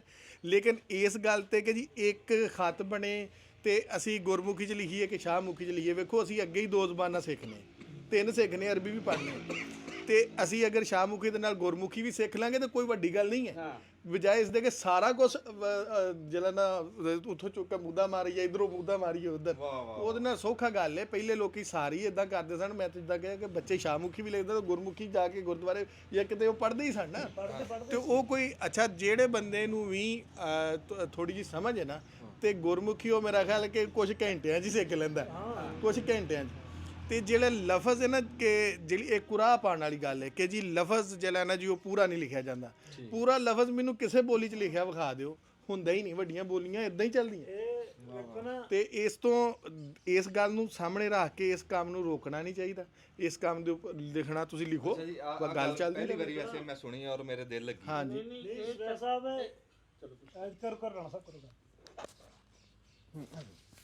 ਇਹ ਜਿਹੜੀ ਚੱਠਾ ਸਾਹਿਬ ਨੇ ਗੱਲ ਕੀਤੀ ਹੈ ਨਾ, ਇਹ ਬੜੀ ਪਾਏ ਦੀ ਗੱਲ ਆ। ਹੁਣ ਦੇਖੋ ਕਿ ਲੈਫਟੀਨੈਂਟ ਆ ਜਿਹੜਾ ਲਿਖਣ 'ਚ ਤੁਹਾਨੂੰ ਕਿੱਥੋਂ ਲੈਫਟੀਨੈਂਟ ਹੁੰਦਾ ਵਾ ਹੈ, ਫ੍ਰੈਂਚ ਦੇ ਅੱਧੇ ਲਫ਼ਜ਼ ਪੈਰਿਸ ਲਿਖਿਆ ਹੁੰਦਾ, ਪਾਗੀ ਪੜਿਆ ਜਾਂਦਾ ਵਾ। ਇਹ ਪੜ੍ਹਨੇ ਵਾਲੇ ਜਿਹੜੇ ਆ ਨਾ, ਉਹਨਾਂ ਨੂੰ ਪਤਾ ਹੁੰਦਾ ਵਾ ਵੀ ਪੈਰਿਸ ਨਹੀਂ ਪਾਗੀ ਆ, ਇਹ ਅਟਕਲਾ ਨਹੀਂ, ਇਹ ਕੁਰਾਨ ਹੈ। ਕੁਰਾਨ ਹੀ ਪੜਨਾ ਅੱਛਾ ਅੱਛਾ ਅੱਛਾ ਠੀਕ ਸਾਨਵੀ ਸ਼ਾਵਾਂ ਤੇ ਨਾ ਤਵੱਜੋ ਦਿਓ। ਅਸਲ ਜਿਹੜਾ ਮੇਨ ਆ ਨਾ, ਮੈਂ ਉਹੀ ਕਹਿ ਰਿਹਾ ਕਿ ਪਲਾਟ ਤੇ ਨਾ ਜਾਓ, ਕਹਾਣੀ ਤੇ ਜਾਓ। ਕਹਾਣੀ ਲਾਹੌਰ ਉਪੜਨਾ ਵਾ, ਇਹ ਜ਼ੁਬਾਨ ਫਲਾਣੀ ਆ। ਫਿਰ ਇਹਨੂੰ ਜ਼ੁਬਾਨ ਨੂੰ, ਹੁਣ ਅੰਜਮ ਦਾ ਕੰਟੈਂਟ ਆ ਨਾ, ਅੰਜਮ ਜਿਸ ਤਰ੍ਹਾਂ ਕਰੇ, ਅੰਜਮ ਨੇ ਕਰ ਪਿਛਲੇ ਦਿਨਾਂ 'ਚ ਬੜਾ ਅੱਛਾ ਕੰਮ ਕੀਤਾ ਵਾ। ਪਿਛਲੇ 6 ਮਹੀਨਿਆਂ 'ਚ ਇਸਨੇ, ਯਾਨੀ ਕਿ ਕਿਸਾਨ ਆ ਨਾ, ਇਹਨੇ ਬਾਗਾਂ ਤੇ, ਨਵੀਆਂ ਫਸਲਾਂ ਤੇ, ਜਿਸ ਵੀ ਹੱਦ ਤੱਕ ਦੇਖੋ ਇਨਫੋਰਮੇਸ਼ਨ ਦੇਣੀ ਜਿਹੜੀ ਆ ਨਾ, ਇਹ ਬਾਂ ਬੋਲੀ ਦਾ ਇਹ ਨਹੀਂ ਕੱਲੀ ਤੁਸੀਂ ਹੀਰੀ ਪੜ੍ਹਨੀ ਆ, ਆਪਣੀ ਜ਼ੁਬਾਨ 'ਚ, ਕਿਉਂਕਿ ਇਨਫੋਰਮੇਸ਼ਨ ਦੇਣੀ ਜਿਹੜੀ ਆ ਨਾ ਆਪਣੀ ਜ਼ੁਬਾਨ 'ਚ, ਇਹ ਵੀ ਇਲਮ ਆ। ਇਹ ਵੀ ਜੀ ਸੇਵਾ ਹੈ ਵੀ ਇੱਕ। ਫਾਦਰ ਸਟੈਨੀ ਸਾਹਿਬ ਕਹਿੰਦੇ ਹੁੰਦੇ ਨੇ ਕਿ ਜਿਹੜਾ ਪੰਜਾਬੀ ਦਾ ਇੱਕ ਲਫ਼ਜ਼ ਵੀ ਬੋਲਦਾ, ਉਹ ਵੀ ਸਮਝੋ ਕਿ ਬੋਲੀ ਦੀ ਸੇਵਾ ਕਰਦਾ। ਜੀ ਆ ਫੜਾਓ ਉਹਦੇ ਵਿੱਚ ਦੂਜੀ ਇਹਨਾਂ ਨੇ ਗੱਲ ਕੀਤੀ ਸਰੋਇਆ ਸਾਹਿਬ ਨੇ ਕਿ ਮਸ਼ਹੂਰੀ ਵਾਲੀ, ਉਹ ਗੱਲ ਵੀ ਨਾ ਮੈਨੂੰ ਬੜੀ ਮਜ਼ੇਦਾਰ ਲੱਗਦੀ। ਮੈਂ ਉਹ ਨਾ ਬਹੁਤੇ ਸਾਰੇ ਲੋਕਾਂ ਨਾਲ ਕਰਨਾ ਵਾ ਜਦੋਂ ਵੀ ਮੈਨੂੰ ਕੋਈ ਮਿਲੇ। ਅੱਛਾ, ਇਹ ਨਾ ਸਾਡੇ ਇਹ ਜਿਹੜੇ ਮਸ਼ਹੂਰੀ ਹੈ, ਇਹ ਜਿਹੜੇ ਨੌਜਵਾਨ ਲੋਕ ਨੇ, ਇਹ ਉਹਨਾਂ ਦਾ ਜ਼ਮਾਨਾ ਹੈ, ਉਹਨਾਂ ਨੇ ਹੀ ਮਸ਼ਹੂਰ ਹੋਣਾ ਹੈ। ਲੇਕਿਨ ਵਾਰਿਸ ਸ਼ਾਹ ਨਾ ਹੀਰ ਵਿੱਚ ਲਿਖਦਾ ਹੈ ਕਿ ਉਹ ਜਦੋਂ ਉਹਦਾ ਐਡਮਿਸ਼ਨ ਪਾਲਿਸੀ ਦਿੰਦਾ ਆਪਣੇ ਸਕੂਲੇ ਦਾਖਲ ਕਰਨ ਦੀ ਨਾ, ਤੇ ਉਹਦਾ ਜਿਵੇਂ ਹੁਣ ਅਸੀਂ ਇਸ਼ਤਿਹਾਰ ਚਲਾਉਂਦੇ ਆ, ਤੇ ਜੋਗੀ ਥੱਲੇ ਉਤਰ ਕੇ ਤੇ ਪਿੰਡਾਂ 'ਚ ਹੋਕਾ ਲਾਉਂਦੇ ਹੁੰਦੇ ਸੀ, ਤੇ ਉਹਨੂੰ ਲਿਖਦਾ ਕਿ ਦਿੰਦਾ ਫਿਰੇ ਹੋਕਾ ਪਿੰਡਾਂ ਵਿੱਚ, ਸਾਰੇ ਆਓ ਕਿਸੇ ਫਕੀਰ ਜੇ ਹੋਣਾ। ਫਕਰ ਤੋਂ ਇਹ ਫਕੀਰ ਮੰਗਣ ਵਾਲਾ ਨਹੀਂ ਹੁੰਦਾ, ਫਕੀਰ ਫਕਰ ਤੋਂ, ਤੇ ਆਓ ਕਿਸੇ ਫਕੀਰ ਜੇ ਹੋਣਾ, ਮੰਗ ਖਾਵਣਾ ਕੰਮ ਨਾ ਕਾਰ ਕਰਨਾ, ਦੇਣਦਾਰ ਕਿਸੇ ਦੇ ਨਾ ਹੋਣਾ। ਤੇ ਫਿਰ ਉਹ ਆਖਰ ਤੇ ਜਿਹੜੀ ਗੱਲ ਕਰਦਾ ਨਾ, ਬੜੀ ਅਹਿਮ ਹੈ। ਉਹ ਕਹਿੰਦਾ ਕਿ ਨਹੀਂ ਦੇਣੀ ਵਧਾਈ ਕਿਸੇ ਜੰਮਣੇ ਦੀ, ਤੇ ਮਰ ਗਿਆ ਨੂੰ ਕਿਸੇ ਨਾ ਰੋਣਾ, ਤੇ ਹੁਣ ਆਓ ਜਿੰਨੇ ਹੋਣਾ ਹੈ ਫਕੀਰ। ਤੇ ਉਹ ਸਾਨੂੰ ਜਿਨ੍ਹਾਂ ਨੇ ਫਕਰ ਸਿਖਾਇਆ, ਜਿਨ੍ਹਾਂ ਨੇ ਇਸ ਬੰਨੇ ਲਾਇਆ ਨਾ, ਤੇ ਉਹਨਾਂ ਕਿਹਾ ਵੀ ਇਹ ਵਧਾਈਆਂ ਤੁਹਾਡੀਆਂ ਨਹੀਂ ਹੋਣੀਆਂ, ਤੇ ਜੇ ਤੁਸੀਂ ਇਹ ਕਰ ਸਕਦੇ ਫਿਰ ਅਸੀਂ ਉਹ ਤੈਅ ਕਰਕੇ ਗਏ। ਕੋਈ ਨਹੀਂ, ਪਰ ਬਹੁਤ ਸਾਰੀਆਂ ਦੁਆਵਾਂ ਤੁਹਾਡੇ ਨਾਲ ਹੈ। ਬਹੁਤ ਸਾਰੀਆਂ ਦੁਆਵਾਂ। ਤੁਸੀਂ ਕੋਈ ਗੱਲ ਕਰਨ ਲੱਗੇ? ਕੌਣ ਜੀ? ਮੈਂ ਬੋਲੀ ਦੀ ਗੱਲ ਕਰ ਰਿਹਾ ਸਾਂ ਆਪਣਾ, ਕਿ ਸਾਨੂੰ ਆਪਣੀ ਬੋਲੀ ਨੂੰ AI ਦੀ ਮਦਦ ਦੇ ਨਾਲ ਜਿਹੜਾ ਨਾ, ਉਹ ਵੀ ਸਾਨੂੰ ਉਸ ਖੇਤਰ ਦੇ ਵਿੱਚ ਵੀ ਲੈ ਕੇ ਆਉਣਾ ਚਾਹੀਦਾ। ਜਿਹੜੇ ਸਾਡੇ ਕੋਲ ਮੁੰਡੇ ਪੜ੍ਹੇ ਲਿਖੇ ਹੈਗੇ ਨੇ, ਇਸ ਕੰਮ ਨੂੰ ਜਾਣਦੇ ਨੇ, ਉਹ ਡਿਜੀਟਲ ਸਟੋਰੀ ਕਰ ਸਕਦੇ ਨੇ, ਉਹਦੇ 'ਤੇ ਕੋਈ ਐਸਾ ਸਿਲੇਬਸ ਬਣਾ ਸਕਦੇ ਨੇ AI ਦੀ ਮਦਦ ਦੇ ਨਾਲ। ਔਰ ਹੋਰ ਵੀ ਕਈ ਵੱਖੋ ਵੱਖ ਚੀਜ਼ਾਂ ਹੈਗੀਆਂ ਨੇ ਜਿਹੜੀਆਂ ਆਪਾਂ ਕਰ ਸਕਦੇ ਹਾਂ। ਉਹਦੇ ਨਾਲ ਵੀ ਸਾਡੇ ਜਵਾਕਾਂ ਤੱਕ ਨਾ ਬੋਲੀ ਪਹੁੰਚਦੀ ਆ, ਇਲਮ ਪਹੁੰਚਦਾ ਹੋ ਸਕਦਾ। ਅੱਜ ਸਾਡੇ ਕੋਲ ਜੀ ਪ੍ਰਾਹੁਣੇ ਸਾਡੇ ਹੋਰ ਨਾਲ ਆ ਕੇ ਰਲ ਗਏ, ਤੇ ਸਾਥ ਸਾਡੀ ਪੂਰੀ ਹੋ ਗਈ। ਲੈਲਪੁਰ ਤੋਂ ਮੇਰੇ ਵੱਡੇ ਭਰਾ ਬੈਠੇ, ਚੌਧਰੀ ਖਾਲਿਦ ਮਹਿਮੂਦ ਸਾਹਿਬ ਤੇ ਮੀਆਂ ਰਫੀਕ ਸਾਹਿਬ ਜੀ, GM ਜੀ, ਵੱਡੇ ਅਫਸਰ ਆ ਬਿਜਲੀ ਮਹਿਕਮੇ ਦੇ ਵਿੱਚ। ਹਾਂ, ਇਹਨਾਂ ਨਾਲ ਵੀ ਤੁਹਾਡੀ ਗੱਲ ਕਰਾਉਂਦੇ ਆ। ਤੇ ਉਹ ਮੇਰੇ ਫੇਰ ਬੈਠੇ ਆ ਨਾਲ, ਭਰਾ ਬੈਠੇ ਮੇਰੇ। ਜੀ ਥੋੜੀ ਜੀ ਗੱਲ ਕਰਿਓ ਜੀ, ਅੱਜ ਬੈਠੇ ਆ, ਤੁਹਾਨੂੰ ਸਰਦਾਰਾਂ ਨਾਲ ਮੁਲਾਕਾਤ ਹੋਈ। अस्सलाम वालेकुम जी, मेरा नाम जी मियाँ मुहम्मद रफीक है। मैं बेसिकली तहसील साहिवाल मंटकमरी ਜਿਹਨੂੰ ਕਹਿੰਦੇ ਉੱਥੇ ਦੇ ਰਹਿਣ ਵਾਲਾ ਹਾਂ, ਤੇ ਨੌਕਰੀ ਇੱਥੇ ਫੈਸਲਾਬਾਦ ਸ਼ੁਰੂ ਹੋ ਗਈ, ਲੈਲਪੁਰ ਜਿਹਨੂੰ ਕਹਿੰਦੇ ਸੀ, ਤੇ ਫਿਰ ਕਾਫੀ ਅਰਸੇ ਦੇ ਇੱਥੇ ਹੀ ਆ। ਤੇ ਤੁਹਾਨੂੰ ਜੀ ਆਇਆਂ ਨੂੰ ਜੀ। ਤੁਸੀਂ ਮਾਸ਼ਾਅੱਲਾ ਸਰੋਇਆ ਸਾਹਿਬ ਕੋਲ ਤਸ਼ਰੀਫ ਲਿਆਏ, ਬੜੇ ਮਸ਼ਹੂਰ ਆਦਮੀ ਹੈ। ਸਾਡੀ ਪੰਜਾਬੀ ਨੂੰ ਇਹਨਾਂ ਨੇ ਇੱਕ ਕਹਿ ਲਓ ਕਿ ਨਵੀਂ ਜਿਹਤ ਬਖਸ਼ੀ ਹੈ, ਦੁਬਾਰਾ ਜ਼ਿੰਦਾ ਕੀਤਾ। ਅਸੀਂ ਤਾਂ ਬੜੇ ਖੁਸ਼ ਹਾਂ, ਤੇ ਤੁਹਾਨੂੰ ਖੁਸ਼ ਆਮਦੇਦ, ਬੜੀ ਬੜੀ ਮਿਹਰਬਾਨੀ ਤੁਸੀਂ ਤਸ਼ਰੀਫ ਲਿਆ। ਬਾਕੀ ਤੁਸੀਂ ਦੱਸੋ ਕਿ ਕਿੱਥੋਂ ਆਏ ਹੋ, ਤੁਹਾਡਾ ਪਿਛਲਾ ਕਿਹੜਾ ਜ਼ਿਲ੍ਹਾ? ਸਾਡਾ ਤਾਂ ਜਲੰਧਰ ਦੱਸਦੇ ਆ ਜੀ ਬਜ਼ੁਰਗ, ਮਹਦੀਪੁਰ ਪਿੰਡ, ਜਲੰਧਰ ਜ਼ਿਲ੍ਹਾ। ਅਸੀਂ ਸੁਣਿਆ ਉਹਨਾਂ ਕੋਲ, ਦੇਖਿਆ ਤਾਂ ਅਸੀਂ ਵੀ ਕੋਈ ਨਹੀਂ, ਖੁਆਇਸ਼ ਹੈ ਕਿਤੇ ਦੇਖਾਂਗੇ। ਜਲੰਧਰ ਮਹਦੀਪੁਰ, ਇਹਨਾਂ ਨੂੰ ਪਤਾ ਹੋਊਗਾ ਹੁਣ ਮਹਦੀਪੁਰ ਪਤਾ ਨਹੀਂ ਕਿਹੜੇ ਪਾਸੇ ਨੂੰ ਚਲਾ ਗਿਆ ਵਾ। ਹਾਂਜੀ ਹਾਂਜੀ। ਤੇ ਬਸ ਬਾਕੀ ਠੀਕ ਹੈ, ਗੱਲਾਂ ਬਾਤਾਂ ਤੁਸੀਂ, ਹਾਂਜੀ ਹਾਂਜੀ, ਅਸੀਂ ਤਾਂ ਤੁਹਾਡੇ ਕੋਲ ਸੁਣਨ ਆਏ ਹਾਂ ਗੱਲਾਂ ਬਾਤਾਂ, ਅਸੀਂ ਆਪਣੀਆਂ ਕੀ ਸੁਣਾਉਣੀਆਂ। ਖੁਆਇਸ਼ ਤਾਂ ਸਾਡੀ ਵੀ ਬੜੀ ਵੀ ਅਸੀਂ ਉੱਥੇ ਵੀ ਦੇਖੀ ਜਾ ਕੇ ਆਪਣਾ ਕਿੱਥੇ ਘਰ ਹੁੰਦਾ ਸੀ। ਸਾਨੂੰ ਕਿਸੇ ਨੇ ਦੱਸਿਆ ਕਿ ਸਾਡੇ ਬਜ਼ੁਰਗਾਂ ਦੀ ਗੱਦੀ ਆ ਉੱਥੇ।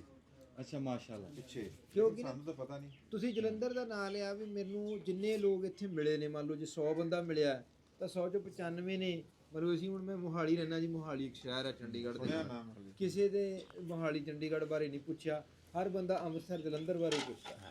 ਇੱਧਰ ਬਹੁਤੇ ਲੋਕ ਉਹੀ ਆ ਨਾ। ਆਪ ਲੈ ਮੀਆਂ ਸਾਹਿਬ ਤੁਸੀਂ ਤਾਂ ਫਿਰ ਪਿਛਲੇ 75 ਸਾਲਾਂ ਦੇ ਆਪਣੇ ਏਰੀਆ ਵੀ ਇਕੱਠੇ ਕਰ ਸਕਦੇ ਆ ਗੱਦੀ। ਹਾਂ ਬਸ ਆ ਉਹ ਹੁਣ ਉੱਥੇ ਸਾਨੂੰ ਕੋਈ ਜਾਣ ਦਊਗੀ।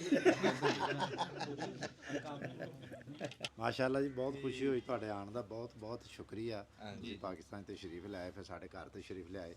ਮੇਰੇ ਅੰਜਮ ਸਾਹਿਬ ਮੇਰੇ ਭਾਈ ਨੇ, ਛੋਟੇ ਮੇਰੇ ਭਾਈ ਨੇ, ਤੇ ਮੀਆਂ ਸਾਹਿਬ ਮੇਰੇ ਕਿਉਂਕਿ ਬਹੁਤ ਪਿਆਰੇ ਦੋਸਤ ਨੇ ਸਾਡੇ, ਅਸੀਂ ਬਹੁਤ ਦੇਰ ਤੋਂ ਅਸੀਂ ਇਕੱਠੇ ਹਾਂ ਆਪਸ ਦੇ ਵਿੱਚ, ਜੌਬ ਵੀ ਸਾਡੇ ਇਕੱਠੇ ਰਹੇ। ਇਹ ਮਾਸ਼ਾਅੱਲਾ ਬਹੁਤ ਬੜੇ ਅਹੁਦੇ ਤੇ ਨੇ, ਜਨਰਲ ਮੈਨੇਜਰ ਨੇ ਬਾਪੜਾ ਦੇ ਵਿੱਚ ਫੈਸਕੋ 'ਚ ਇੱਥੇ ਮੁਖਤਲਿਫ ਜਗ੍ਹਾ ਤੇ ਇਹਨਾਂ ਨੇ ਮੁਲਾਜ਼ਮਤ ਕੀਤੀ। ਮੈਂ ਵੀ ਇਸਲਾਮਾਬਾਦ ਕੀਤੀ, ਇਹਨਾਂ ਨੇ ਵੀ ਮੁਖਤਲਿਫ ਜਗ੍ਹਾ ਤੇ ਕੀਤੀ ਤੇ ਮਾਸ਼ਾਅੱਲਾ ਬਹੁਤ ਪਿਆਰ ਮੁਹੱਬਤ ਨਾਲ ਅਸੀਂ ਅੱਗੇ। ਫਿਰ ਇਹਨਾਂ ਦੀ ਸਭ ਤੋਂ ਵੱਡੀ ਗੱਲ ਹੈ ਕਿ ਇਹਨਾਂ ਦੇ ਕੋਲ ਇਹ ਏਰੀਆ ਵੀ ਰਿਹਾ ਰਹਿਮਸ਼ਾ ਦਾ ਬਹੁਤ ਦੇਰ ਇਹਨਾਂ ਨੇ ਐਕਸ਼ਨਸ਼ਿਪ ਕੀਤੀ ਇੱਥੇ, ਬਹੁਤ ਲੋਕਾਂ ਦੀ ਖਿਦਮਤ ਕੀਤੀ, ਲੋਕਾਂ ਨੂੰ ਬਹੁਤ ਫੈਸਿਲਿਟੇਟ ਕੀਤਾ। ਅੱਜ ਸਾਨੂੰ ਪਤਾ ਲੱਗਿਆ ਕਿ ਤੁਸੀਂ ਆਏ ਹੋ ਤੇ ਅਸੀਂ ਕਿਹਾ ਚਲੋ ਜੀ ਆਪਣੇ ਆਈਏ। ਤੇ ਮਤਲਬ ਮੇਰੇ ਬੇਟੇ ਵੀ ਹਮਜ਼ਾ ਸਾਹਿਬ ਨੇ, ਨੁਮਾਨ ਸਾਹਿਬ ਨੇ, ਇਹ ਵੀ ਇੱਥੇ ਆਉਂਦੇ ਨੇ। ਫਿਰ ਸਾਰੇ ਅਸੀਂ ਬਹੁਤ, ਸਾਨੂੰ ਅੱਛਾ ਲੱਗਦਾ। ਇਹ ਮੇਰੇ ਮਾਮੂ ਨੇ ਤੇ ਇਹ ਮਾਮੂ ਮੇਰੇ ਜਿਹੜੇ ਨੇ ਜੀ, ਇਹ ਸਾਨੂੰ ਬਹੁਤ ਪਿਆਰ ਮੁਹੱਬਤ ਕਰਦੇ ਨੇ। ਤੇ ਕਾਮਰਾਨ ਸਾਹਿਬ ਨੇ ਮੇਰੇ ਕਜ਼ਨ ਨੇ ਸਾਡੇ, ਇਹ ਵੀ ਭਾਈ ਨੇ। ਤੇ ਉਹ ਸਾਰਿਆਂ ਸਾਨੂੰ ਪਤਾ ਲੱਗਿਆ ਤੇ ਅਸੀਂ ਕਿਹਾ ਤੁਹਾਨੂੰ ਆ ਕੇ ਮਿਲੀਏ ਤੇ ਸਾਰਿਆਂ ਨਾਲ ਪਿਆਰ ਮੁਹੱਬਤ ਦੀਆਂ ਗੱਲਾਂ ਕਰੀਏ। ਬਹੁਤ ਬਹੁਤ ਸ਼ੁਕਰੀਆ। ਰਹਿ ਵੀ ਆ ਹਾਂਜੀ ਮੇਰੀ ਮਤਲਬ ਇੱਥੇ ਡਾਕਟਰ ਜਦੋਂ ਮੈਂ ਵੀ ਰਿਹਾ ਇੱਥੇ, ਮੈਂ ਬਚਪਨ ਵੀ ਇੱਥੇ ਰਿਹਾ ਤੇ ਸਾਰਾ ਅਸੀਂ ਇੱਥੇ ਸਾਰਾ ਇੱਥੇ ਰਿਹਾ ਤੇ ਬੜੀ ਖੁਸ਼ੀ ਹੋਈ ਤੁਹਾਡੇ ਆਉਣ ਦਾ ਤੇ ਬੜਾ ਅੱਛਾ ਲੱਗਿਆ ਸਾਨੂੰ। ਅੱਲਾਹ ਪਾਕ ਦਾ ਜਦੋਂ ਮੈਂ ਚੌਲ ਭਾਵੇਂ ਹੋਰ ਪਵਾ ਲੈ ਕਿਸੇ ਲਈ। ਵੀਜ਼ਾ ਲੈਣ ਗਿਆ ਸੀ ਨਾ ਐਮਬੈਸੀ ਦੇ ਵਿੱਚ,